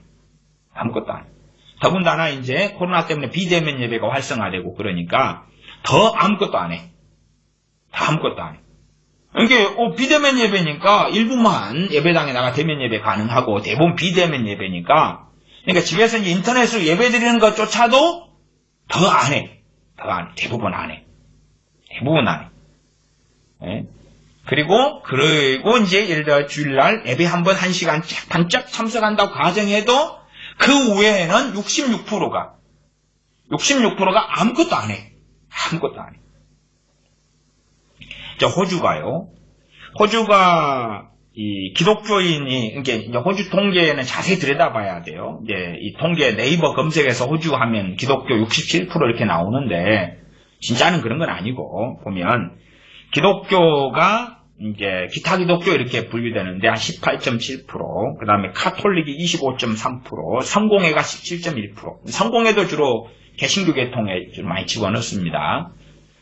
근데 그렇게 따질 때에 어쨌든 67%. 근데 이제 호주에 산 사람들의 제가 이야기를 들어보니까 주일날에 성당이든지 교회든지 가는 사람이 거의 없대. 그러니까 말만 성공회, 카톨릭, 그 다음에 뭐 개신교든지 뭐 기타 기독교 이렇게 어쨌든 그래가지고 67% 이런 가까이 혹은 60% 이상 나오는데 가는 사람이 없어. 이게 믿는 사람이 카톨릭이나 뭐 빼고 성공회나 기타 기독교로 합산하면 그래도 한 40% 이렇게 나오는데 교회 가는 사람이 없대. 예배드리러 가는 사람이 없대. 그게 호주 기독교 상황, 호주 기독교 상황. 그러니까 어떤 사람은 이제 뭐 호주의 기독교인이 67%인데 배교해가지고 막 산불 나고 어쩌고 근데 진짜로 거기에는 이제 67%가 다 기독교는 아니에요. 뭐 카톨릭이 뭐 기독교야. 그냥 세상 사람이 할 때 말하는 거지. 그 안으로 들어가면 안 그렇다 그 말이에요. 그럼에도 정말 그들은 한국의 66%가 아무것도 안 하는 것처럼 그것보다 훨씬 심해. 제가 미국 시카고에서 한 달을 전에 한 10여 년 전에 지냈었는데 보통 때의 예배에 제가 그때 윌로우 크릭 교회에 갔던가 근데 몇 주 그거에 참석했었는데 그가 미국에서 성장하는 당시에 3대 교회 안에 들어가고 그랬어요. 그 중에 하나가 이제 조엘 오스틴의 긍정의 힘 그거 쓴 사람 그 교회고 또 하나가 윌로우 크릭 또 뭐 그랬는데 그때도 보통 때 참여하는 사람은 별로 없었어. 별로 없다가 그때 부활절 주간에 제가 있었거든요. 그때 되니까 차가 미어 터져버려. 카톨릭 성당에도 차가 그 근처에 그 주변 마을까지 완전히 차를 주차장으로 다 변해버려. 그 다음에 그 어마어마한 윌로우 크릭 교회가 그 다음에 옆에 부지 어마어마하거든요. 근데 차로 꽉 차버려요. 꽉 차버려요. 그만큼 미국에 있는 기독교인들이 평상시에는 안 움직인다는 거예요. 그러나 기독교인으로 남아요. 미국 같은 경우도 통계를 보면 개신교인이 46.5%, 카톨릭이 20.8%, 몰몬계 1.6%, 유대교 1.9%, 개신교가 46.5%, 거의 절반에 가까운데 카톨릭 뭐 20.8% 빼놓고도 그러나 말씀대로 사는 게 없어. 말씀대로 사는 게 없어. 이미 전반적으로 미혹이 거의 완성이 되어버렸어요. 그러나 이제 아직은 액션을 완전히 취하거나 강제력을 가지거나 별로 아직은 이제 그것이 지금 조금씩 미국이 나타나고 있죠. 호주도 마찬가지고 점점 그러고 있는 상황이에요. 그러니까 그것이 어떻게 이 미혹은 상당히 많이 진척이 되어버렸어요. 그러니까 말씀을 알고 말씀 중심으로 사는 사람은 거의 없어요. 성경은 들러리고 그냥 인용구에 불과하고 말씀을 알면 말씀 뭐예요? 주회를 해야 돼. 주회를 해야 돼. 설명을 해야 돼. 그래야지 저게 맞는가 틀린가 하는 변별력이 생기는 거예요. 우리가 모르는 걸 선생님이 가르쳐서 배울 때도요. 선생님이 자세히 설명하면 저게 개소리인지 설명이 잘 되고 잘 가르치는 것인지를 알아먹어요. 모르는 걸 배우는데 듣고 저게 맞는 거야 틀린 거야 하고 감이 잡혀요. 세상 공부도. 하물며 말씀은 주의를 해야 돼. 그걸 강론한다 그래. 강론을 해. 사도 바울이 사도행전에서 강론하고 신명기 6장과 11장에 자녀들에게 강론하라 말씀을 부지런히 가르쳐 강론하라. 앉았을 때, 섰을 때, 누웠을 때, 길을 행할 때 강론해. 그런 것처럼 사도 바울이 강론. 말씀을 설명하고 해석하고 주의하는 거예요. 자, 유다서로 더 보면, 유다서 1장 13절, 12절. 저희는 기탄 없이 너희와 함께 먹으니 너희 애찬의 암초, 애찬은 성찬을 이야기합니다. 그때 암초다. 자기 몸만 기르는 목자요. 이게, 목자다. 그러면 지금으로 하면 목사지요. 목사가 자기 이익, 자기 성공, 자기 배부른, 자기 돈, 자기 월급, 자기 퇴직금, 그걸 위해서 교인들이 이용한다. 그 말이에요. 자기 몸만 기르는 목자다. 그 말이에요. 목자는 양을 돌봐야 되는데, 자기 배만 불리는 거예요. 배가 고파. 그러면 저 양 하나 잡아먹고, 또 배가 고파. 그러면 저 양 하나 또 잡아먹고, 그러는 것처럼 교인들이 자기가 사육하는 양떼인 거예요. 자기 몸만 기르는 목자요. 언제요? 이 배교의 때가 되면 그래. 주님 오실 때가 가까이 되면 그렇다고 말. 그 다음에가 14절에가 주님 재림에 대하여 나옵니다. 아담의 7세에 온 에녹이 사람들에게 대하여도 예언하여 이르되 보라 주께서 그 수만의 거룩한 자와 함께 임하셨나니 이는 무사람을 심판하사. 주님의 재림이 심판의 재림을 이야기해요. 이것이 이제 대환란 말미에 있는 건지 아니면 대환란 전에 있는 건지가 일단 애매한데 여러분이 잘 봐보시라고. 자, 다시 위로 올라가 12절. 너희 애찬의 암초요. 성찬식에 이들이 참여하고 이들이 목사가 되는 거예요. 자기 몸만 기르는 목자요. 바람에 불려가는 물 없는 구름이요. 지금 교회 안의 상황을 이야기하잖아요. 교회 안의 상황을. 그래서 앞에 11절에 예제로 듣던 사람이 가인 하나님께서 찾아오시고 말씀하시고 하나님께 제사드리는 사람, 예배드리는 사람, 가인, 또 발람 선지자, 그 다음에 고라도 유명한 족장, 존경받는 족장, 이스라엘의 족장, 고라. 그런 사람이 이야기를 하는 거죠. 그런 사람들은 12절 하반에 바람에 불려가는 물 없는 구름이요. 죽고 또 죽어 뿌리까지 뽑힌 열매 없는 나무라. 나무인데 뿌리를 뽑혔다면 죽어버린 나무죠. 열매가 없는 나무죠. 그러니까 무늬만 크리스천이구나. 무늬만 크리스천인 사람이 목사예요. 무늬만 크리스천인 사람. 이런 시대가 될 때에 그때에 그런 사람이 뭐 하겠어요? 세상과 야합하고 또한 종교 통합 세력이 있으면 야합하고 로마 가톨릭 애들처럼 함께 야합하고 함께 하지요. WCC처럼 함께 가지요. 13절 자기의 수치의 거품을 품는 바다의 거친 물결이요. 영원히 예비된 캄캄한 흑암에 돌아갈 유리하는 별들이라. 영원히 예비된 캄캄한 흑암이 뭐예요? 지옥이죠. 지옥. 이게 지옥이 다 들어간다는 거예요. 이게 한 번 구원은 영원한 게 아니라 배교를 이야기해요. 데살로니가 후서에 주님 오시기 전에 미혹하고 난 배교가 있을 거고 적그리스도가 출현할 거다 말씀하고 있죠. 그러니까 배교가 교회 안에서 배교가 일어나요. 문제는 이제 성경을 모르는 순진한 교인들이죠. 왜 목사가 앞에 서서 이게 맞다 이리 가자 아멘 그리고 함께 그리 가니까 자기가 배교에서 달려가는데도 알지 못하는 거예요. 알지 못하는 거 간단하죠. 부의 대이돈 알지 못하지. 돈 들어온다는데 중보기도 하면 다 해결된다는데 그리고 세상으로 빠지는 거예요. 어떤 사람이 레프트 비하인드냐? 열매가 없는 사람. 그걸 불경건한 사람이라고 그래요. 나왔잖아요. 죽고 또 죽어 뿌리까지 뽑힌 열매 없는 가을나무다. 가을에 열매를 맺혀야 될 거 아니에요? 근데 열매가 하나도 없어. 열매가 없어. 죽어버려가지고. 그러나 겉으로는 목사고 크리스천이고 집사고 장로고 권사고 주여 해. 야 저런 사람이 크리스천인가? 그런 사람들 이야기예요. 세상 사람들이 볼 때에 야 저런 사람이 믿는 사람이다. 예수님 믿는다고 나 그럼 안 믿어. 저런 사람이 믿는 사람이야? 그럼 하나님 안 살아계셔. 일단은 그 정도는 기본이겠죠. 그 정도는 그냥 뻔한 사람들. 저 정도? 그러니까 발락 왕 같은 경우가 발람하고 야합을 했잖아요. 그러니까 발락 왕이 하나님 믿을 필요가 있어요? 없어요? 없어. 하나님의 선지자가 자기하고 야합해서 지금 돈 때문에 하나님 백성 이스라엘을 쳐버리는 방국인데 하나님을 발락 왕이 왜 믿겠어? 그럴 리가 없잖아요. 그렇게 되는 인간들이죠. 그래서 그런 사람이 영원히 13절 하반에 예비된 캄캄한 흑암에 돌아갈 의뢰하는 별들이다. 영원히 예비된 캄캄한 흑암에 들어간다. 14절 아담의 칠세손 에녹이 사람들에게 대하여도 애언하여 이르되 보라 주께서 그 수만의 거룩한 자와 함께 임하셨나니 예언이고 이제 눈에 보이는 것을 예언했던 거죠. 15절 이는 무사람을 심판하사 주님의 재림이 심판의 재림이구나. 그러면 누가 심판받냐? 모든 경건치 않은 자의 경건치 않은 모든 경건치 않은 일. 그러니까 불경건한 사람들이죠. 결국은 불경건한 경건치 않은 사람들, 경건을 이야기하고 있는 거예요.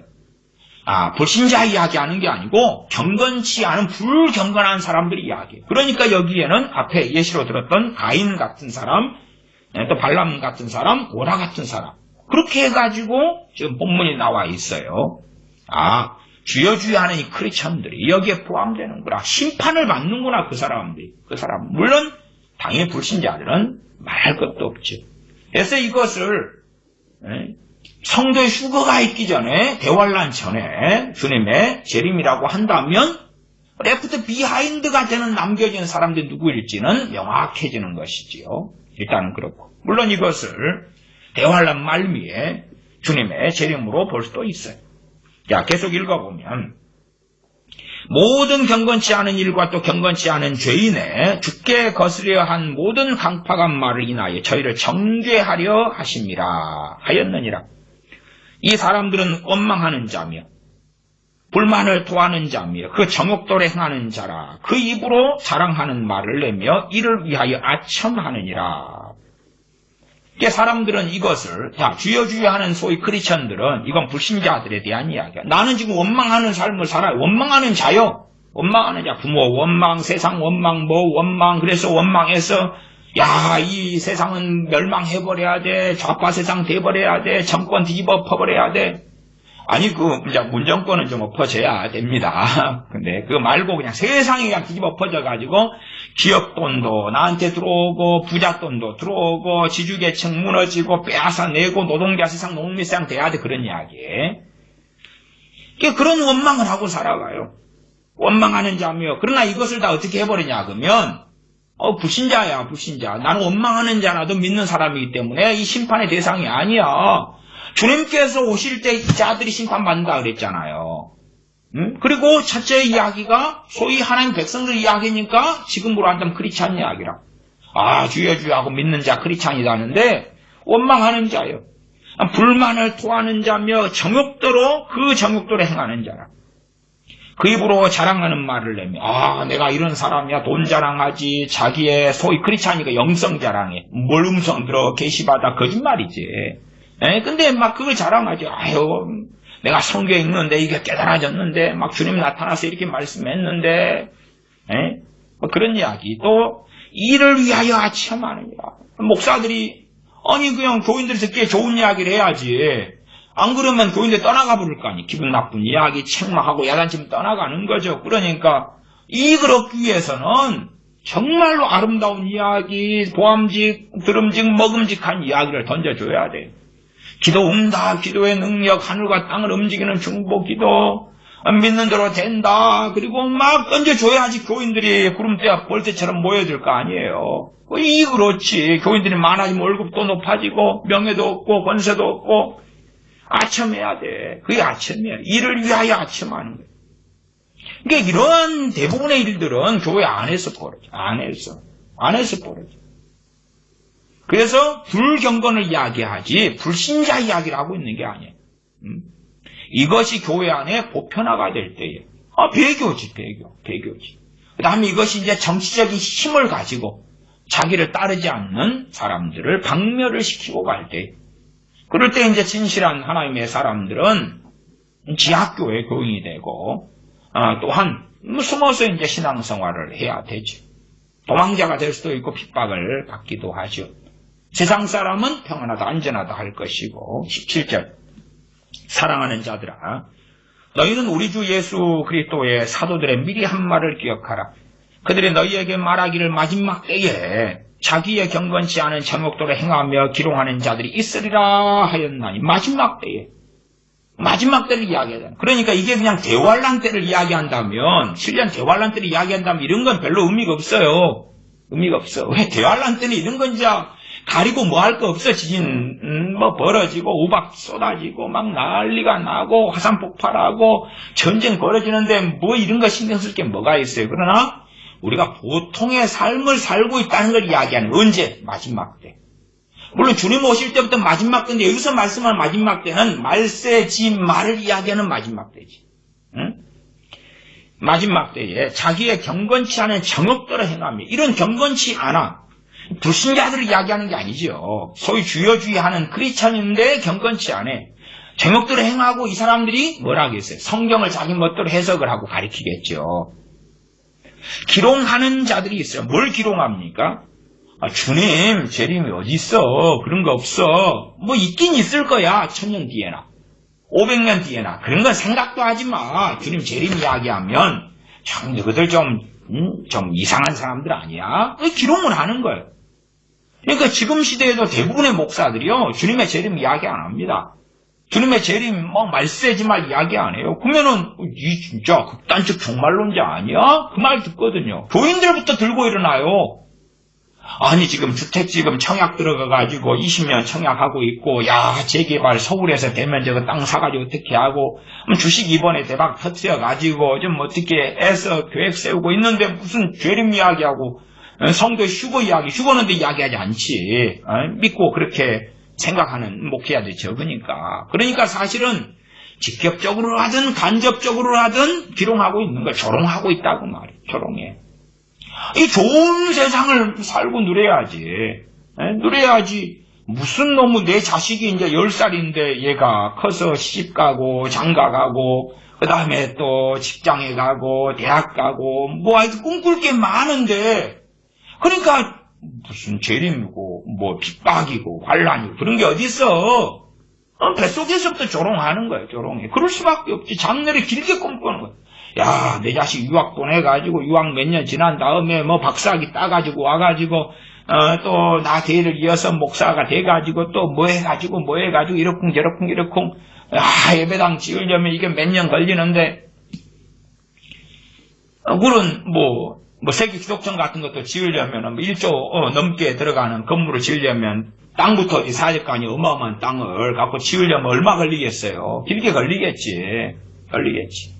그러니까 그런 데서 뭐 재림 이야기하고 휴거 이야기하고 그러면 되겠어요? 안 되겠어요? 저도 이 세상 돌아가는 것이 아직은 개인적으로는 상당히 많은 유혹과 배교가 진척이 됐다. 그러나 이제 이게 공적으로, 교단적으로나 전 세계 기독교적으로 종교 통합세력에 들어가거나 안 들어가 가만두지 않고 이런 것은 아직은 좀 있는 데도 있고 없는 데도 있고 그러나 아직 전 세계 본격적은 아니다. 이런 흐름으로 볼 때는 그래도 꽤 시간이 흘러가야 된다. 제가 그런 입장이라고 서두에 말씀을 드렸어요. 그래도 몇십 년 이상은 흘러가야지 이 흐름상에서는. 그래야지만이 이 정도면 거의 배교가 완성됐어. 정말로 말씀대로 사는 사람들은 마치 로마 카톨릭 시대 때에 하나님의 사람들이 도망자가 되고 핍박을 받고 로마 황제 시대 때에 도망자가 되었고 이런 것처럼 그런 시대가 되어질 때에 세상 사람들이 기독교를 박멸하면서 좋고 웃겠죠.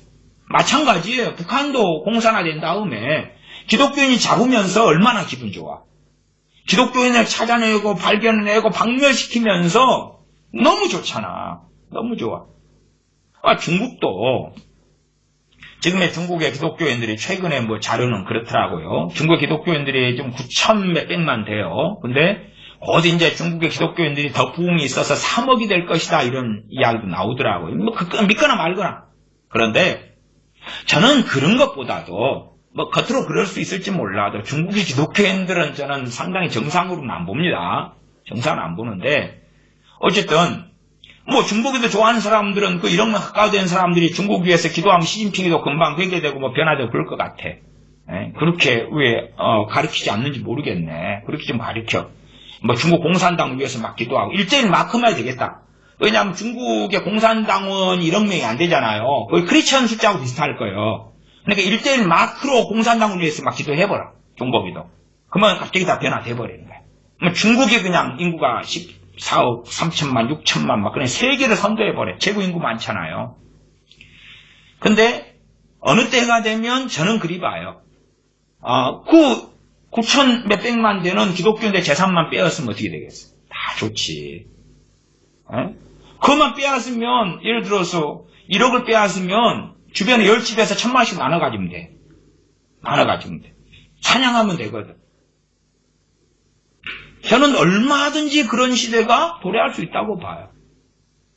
그런 것이 이제 도래가 되면 주님 공중광림 마시기 그때다. 아니면 혹은 그 직전이다.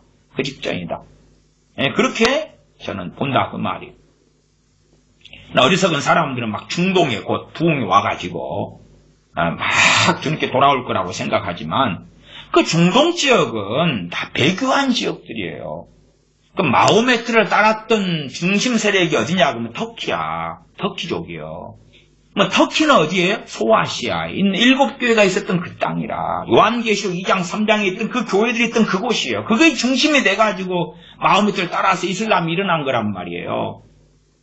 그러니까 이미 그때에 이 절반이 배교로 돌아서 버려가지고 벌어진 일이 이슬람이라. 절반이 배교로 돌아서고 그 다음 절반이 돌아선 게 가톨릭이고 역사는 이미 다 이야기하고 있어요.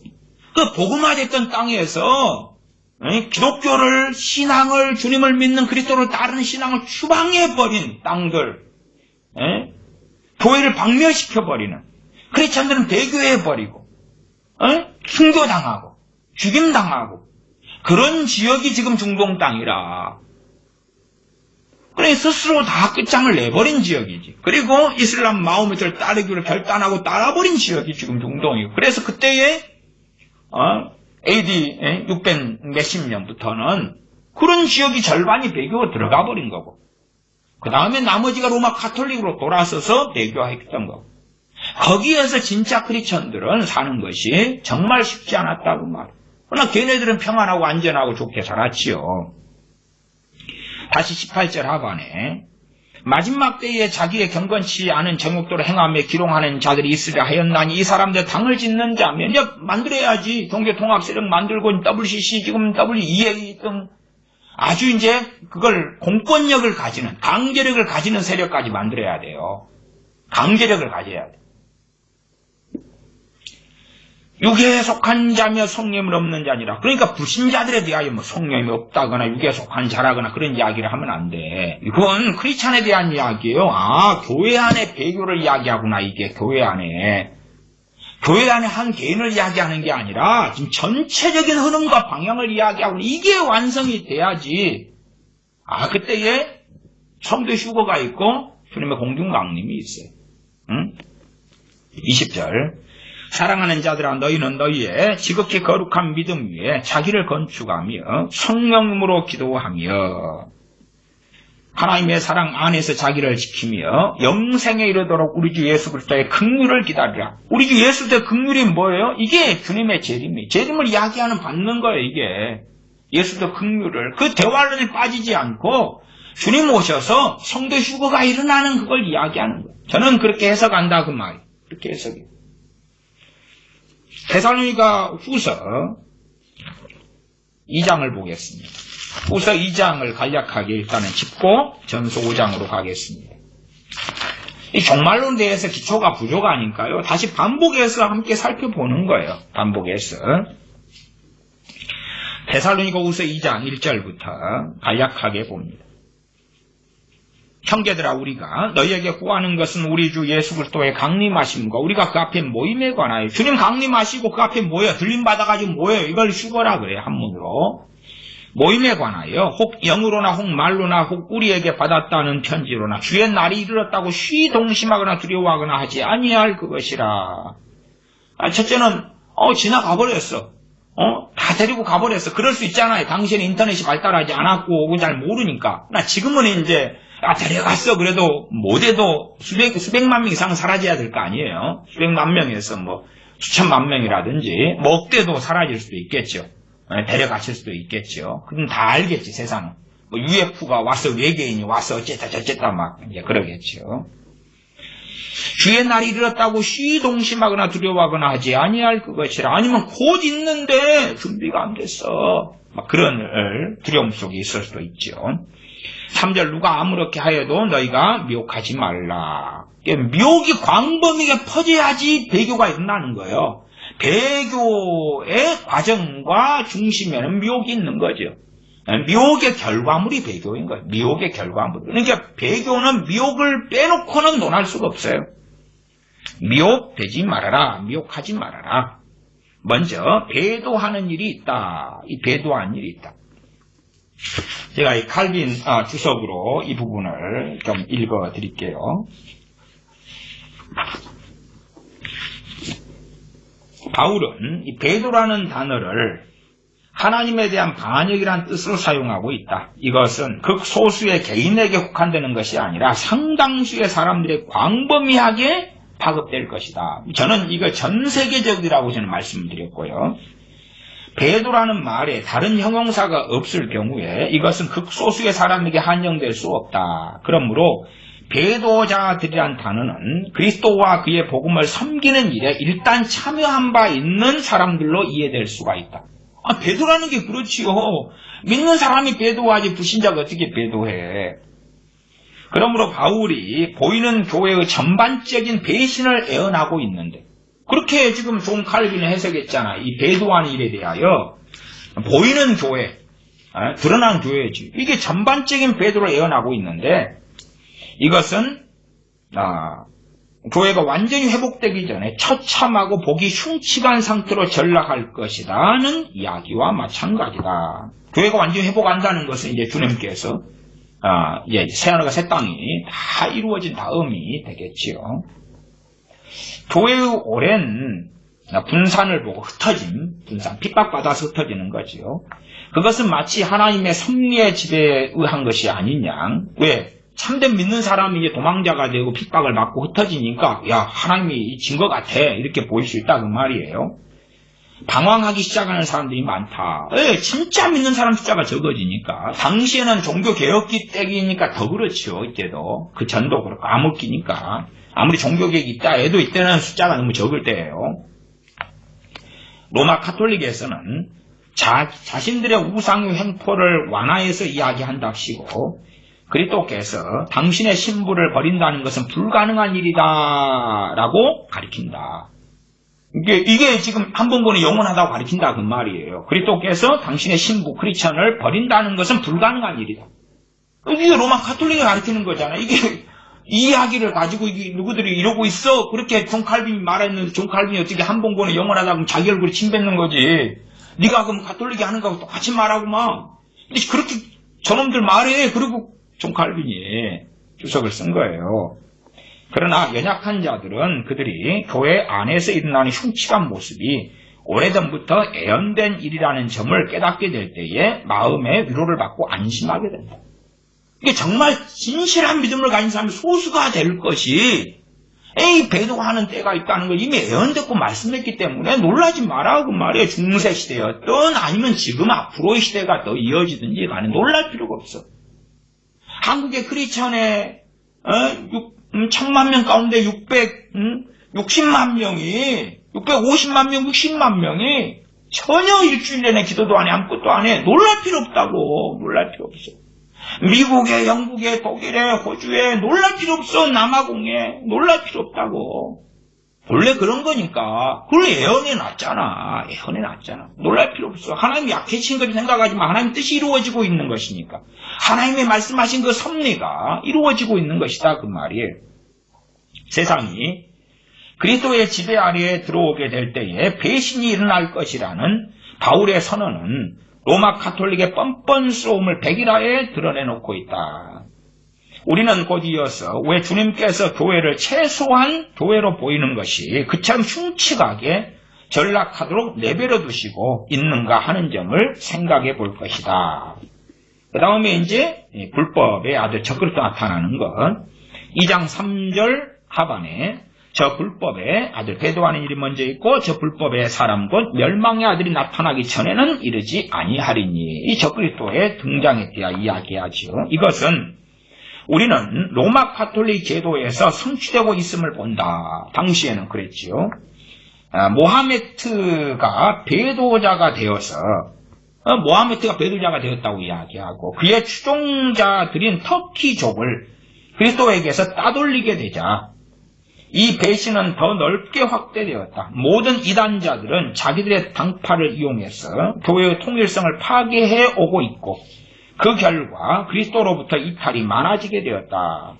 바울은 대다수가 그리스도를 포기할 정도의 이러한 분산이 따를 것이라는 것.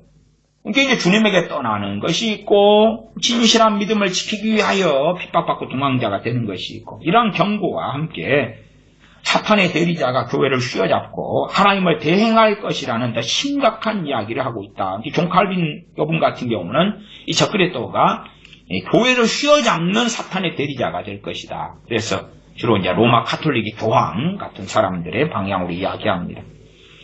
교회의 절반을 폭력으로 쪼개어간 모하메트, 이제 마홈에서 분파는 마치 경랑과 같았다는 점을 알 수 있을 것이다. 나머지 절반은 적그리스도가 그의 독으로 감염시키고 있다. 당시에 적그리스도는 로마 가톨릭의 교황이죠.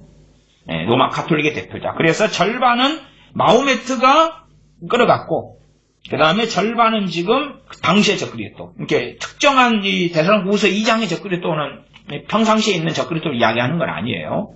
어쨌든 당시에는 절반은 이제 로마 가톨릭이 그 독으로 감염을 시키고, 그 절반은 마호메트가 끌고 갔고. 더 읽어보면 그리스도를 믿어온 사람들이 사방에서부터 배교하도록 강요당하고 하나님의 성전마저 신성 모독적인 독재의 더럽힘을 받을 것이고 그 결과 그리스도의 최대 원수가 거기서 지배할 것이다. 불법의 사람이 나타날 것이라는 말은 그가 공공연하게 독재를 행사할 것이라는 이야기다.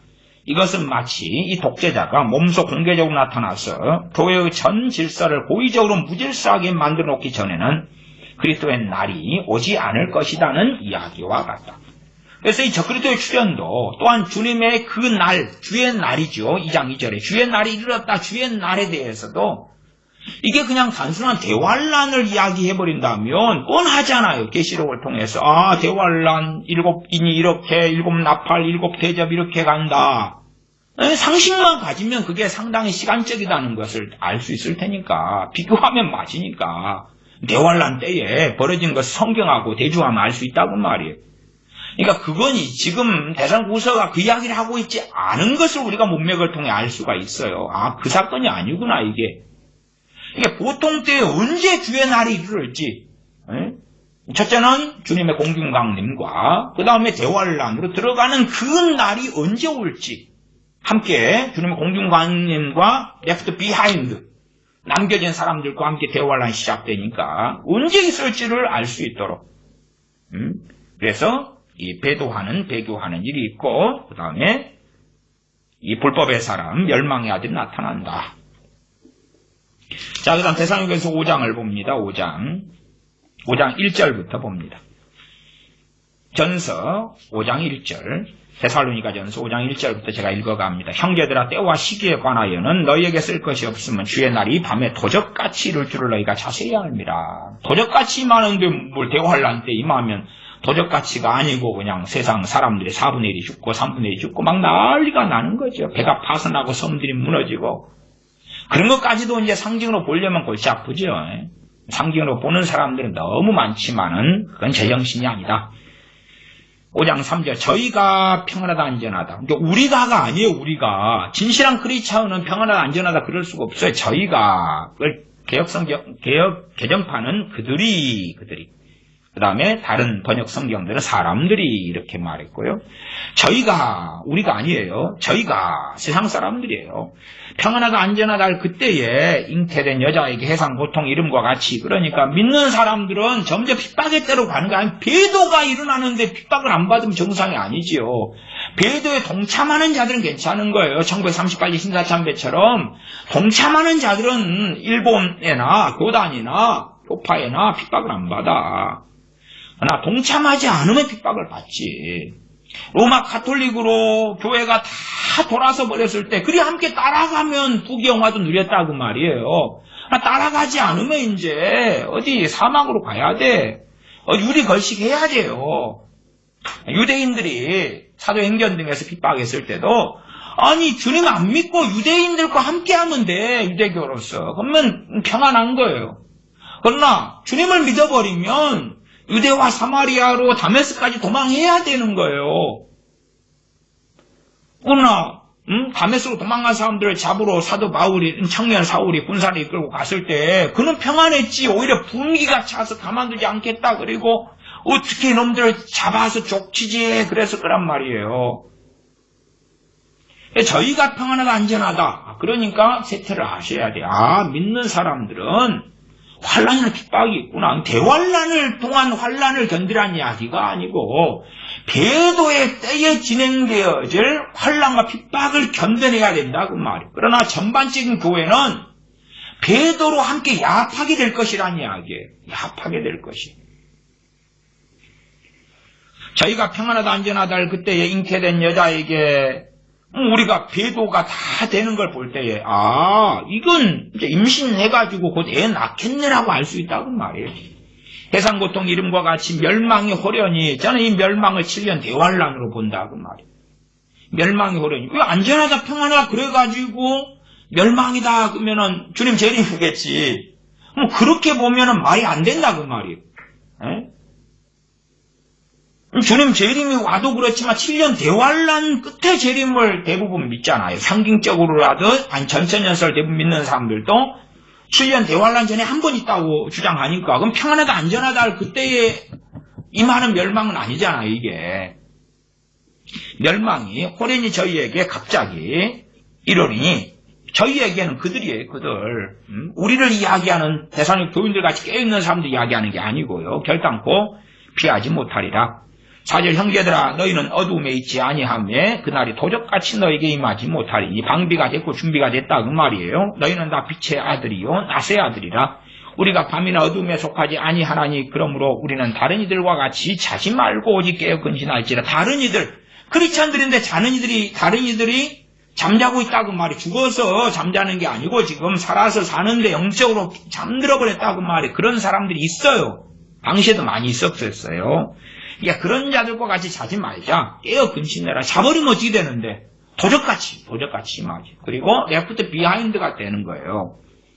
7절 자는 자들은 이게 최소한 제가 말씀드릴 때에 이게 배도가 거의 완성이 돼야지 주님의 강림이 있다 그 말이에요. 그러니까 배도가 전 세계에 되어지는 걸 우리가 눈으로 보면서 이래서 자지 말아야 되구나. 이게 로마 가톨릭 시대에는 배교가 거의 그 세상에서 완성이 돼버렸잖아요. 그때는 이제 항상 주님 재림을 기다리고 살 수 있었다고 말이에요.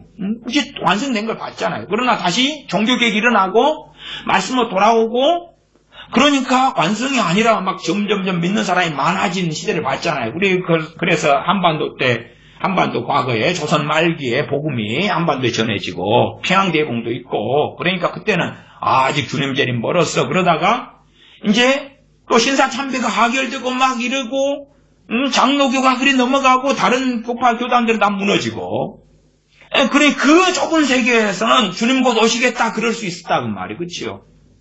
이제 그 좁은 세계 인터넷도 없고 그렇게 잘 알지 못하니까 그런 시대 때 주님의 재림을 기다릴 수밖에 없었던 때들이 있었는데 지금 우리가 시대를 살고 있으니까 지금 시대의 관점에서 배도가 교회들마다 어떻게 일어나는가 그냥 다 안 믿어 그리고 떠나는 양상이 아니다. WCC의 종교통합처럼 주로 그런 양상이 될 것이다. 그리고 말씀을 부정하고 부인하고 벗어나고 그렇게 될 것이다. 그러면서도 그렇게 동참하지 않으면 그런 사람들이 이제 심지어는 법을 통해서 처벌을 받게 되는 그런 시대까지 우리가 이제 내다봐야 되는 거야. 이런 시대가 흘러가면 우리는 정말로 이제 주님의 재림 임박했구나. 이 배도라는 단어를 기억하시죠. 배도와 함께한 미혹. 그다음 미혹을 한다는 이야기는 아직 공권력까지는 사용을 안 한다는 이야기예요. 미혹을 시켜가지고 패거리가 많아져야 돼. 그래야지만이 꼭 민주주의 원칙이 그렇잖아요. 다수가 결정하는 거잖아요. 다수가 돼야 돼. 그래가지고 법제화를 시켜버리는 거예요. 그럼 소수는 어찌 되는 거예요? 소수는 이제 다수에 합류하거나 아니면 핍박을 받고 도망자가 되거나 지하교인 돼서 숨거나 그래야 될 거다 그 말이. 그때 되면 이제 주님의 공중 강림은 임박했다. 이 시대적 흐름을 여러분이 보시라 그 말이. 그지 뭐 코로나니 뭐 백신이니 뭐니 뭐 베리칩이니 뭐니 거기에 함몰되지 말고 조금 지나면 아닌가벼 그러고 있을 거라. 지금 유태인들이 다 맞아버리고 있잖아요 백신을. 유태인들 추종하고 막 때마다 이스라엘 가가지고 막 왈랄랄 기도하고 유태인 부흥을 위해서 복음에 깨알라 기도하는 사람은 그 영웅의 표라며. 그러면 그 유태인들 전도하지 마. 이제 백신 벌써 39% 맞았어. 2달 안이 되면 거의 끝나. 그러면 다 영육회 맞아가지고 전도해도 필요가 없겠다. 유태인들 끝나버렸다. 좀 너무 상상력으로 흘러가지 말고 정말로 그러면 성경의 근거에서 말씀의 근거에서 보시라 그 말이에요. 계속 보면 7절 자는 자들은 밤에 자고 취하는 자들은 밤에 취하되 우리는 낮에 속하였으니 근신하여 믿음과 사랑의 흉배를 붙이고 구원의 소망에 투구를 쓰자. 하나님은 우리를 세우시면 노하심에 이르게 하심이 아니요 오직 우리 주 예수 그리스도로 말미암아 구원을 얻게 하여 하신 것이라. 11절 그러므로 피차 권면하고 피차 덕을 세우기를 너희가 하는 것 같이 하라. 하나님 우리를 세우시면 노하심에 이르게 하심이 아니요. 이 노하심도 종 칼빈의 갈라디 전서죠. 데살로니가 전서. 데살로니가 전서 그 부분을 제가 한번 찾아볼까요? 그 부분 전서 노하심을 뭐라고 했나? 5장 9절에 봐보면 5장 9절 노하심. 이 구절에 나오는 노하심은 다른 구절에서와 마찬가지로 버림받은 자들에 대한 하나님의 심판 내지는 재앙을 뜻한다. 하나님 버림받은 자들에 대한 하나님의 심판 내지는 재앙을 뜻한다. 이게 이 부분 간략하게 나왔으니까 자세하게 없어요. 그래도 뭐 큰 무리 없는 해석을 그럭저럭 하고 있네요. 하나만 볼게요. 누가복음 21장 보겠습니다. 누가복음 21장. 항상 하나님 말씀으로 중심을 잡아놔야 돼요. 점점점 시대가 어수선해질수록 그럴수록 성경이 아닌 것들 뭔가의 미혹에 쉽게 빠져가지고 정신이 없게 되어집니다. 21장 34절부터 21장 34절부터 봅니다. 너희는 스스로 조심하라. 그렇지 않으면 방탕함과 술취함과 생활의 염려로 마음이 둔하여지고 뜻밖의 그날이 덕과 같이 너에게 임하리라. 이거 개환란 때가 아니잖아요. 그날이 주님 오시는 그날이 뜻밖의 임하는 게 아니잖아요. 방탕함, 술취함, 생활의 염려.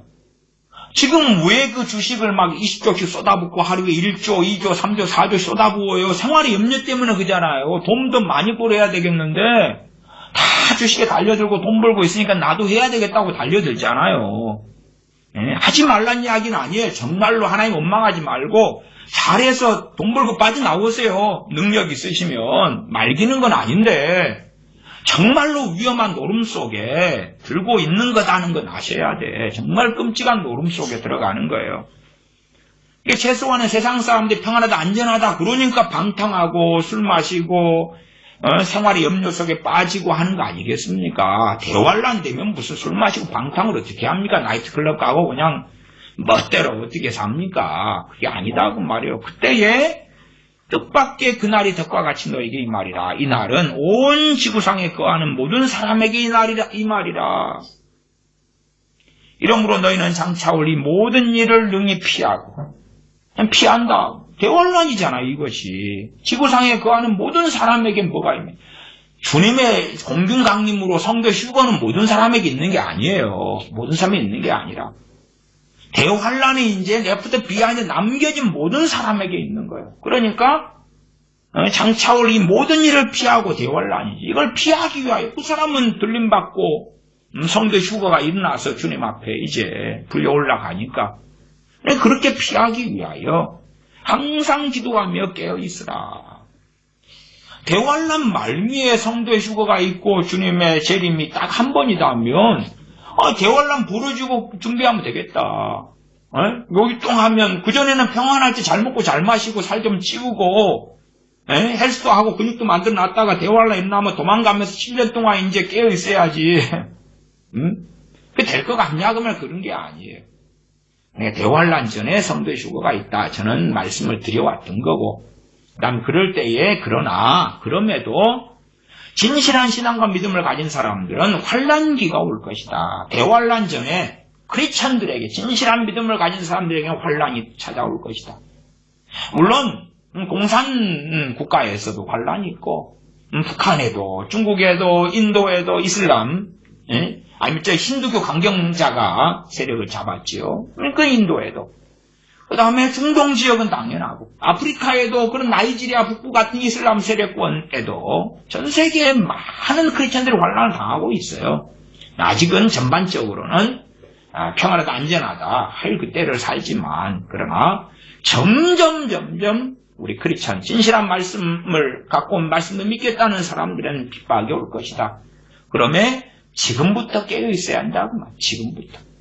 그러다가 이제 전 세계적으로 일반화돼 버리면, 그리고 그 배교 세력에 합류하지 않으면, 그러면 이제 주님 앞에서 깨어 있는다는 것은 환난과 고난이 따른다는 거기 때문에 그때에 주님의 은혜 속에서 견디고 주님 배우려면 평상시부터 준비하면서 배교가 또한 미혹이 어떻게 진척되는가를 잘 지켜보아야 한다 하는 것입니다. 기도하겠습니다. 아버지 하나님, 우리가 어리석은 사람이 되지 아니하여 하나님 말씀을 잘 깨닫고 알고 말씀이 이러한가 하고 잘 상고하는 가운데 지각을 가져서, 그래서 하나님의 살아계심이 우리의 삶 가운데 드러나고 나타나며 체험되며 알고 뜬구름 잡는 이론 속에서 신앙생활 하는 것이 아니라 살아계신 주님과 만나고 배웠고 말씀의 능력을 체험하고 성령님의 이끄심과 인도하심과 역사하심을 알고, 그래서 이 세상의 손으로 잡히고 눈에 보이는 그 세상보다 더 생생하게 주님을 섬기고 깨어있다가 이 세상 되어지는 것을 보고 분별하고 그 가운데 어느 때에 임하시는 주님을 배우는 우리가 되게 하여 주시옵소서. 우리 주 예수님의 이름으로 기도하옵나이다. 아멘. 축도하겠습니다. 이제는 우리 주 예수 그리스도의 은혜와 아버지 하나님의 크신 사랑하심과 성령님의 교제교통하심이 하나님의 자녀들에게 영원토록 함께 계실지어다. 아멘.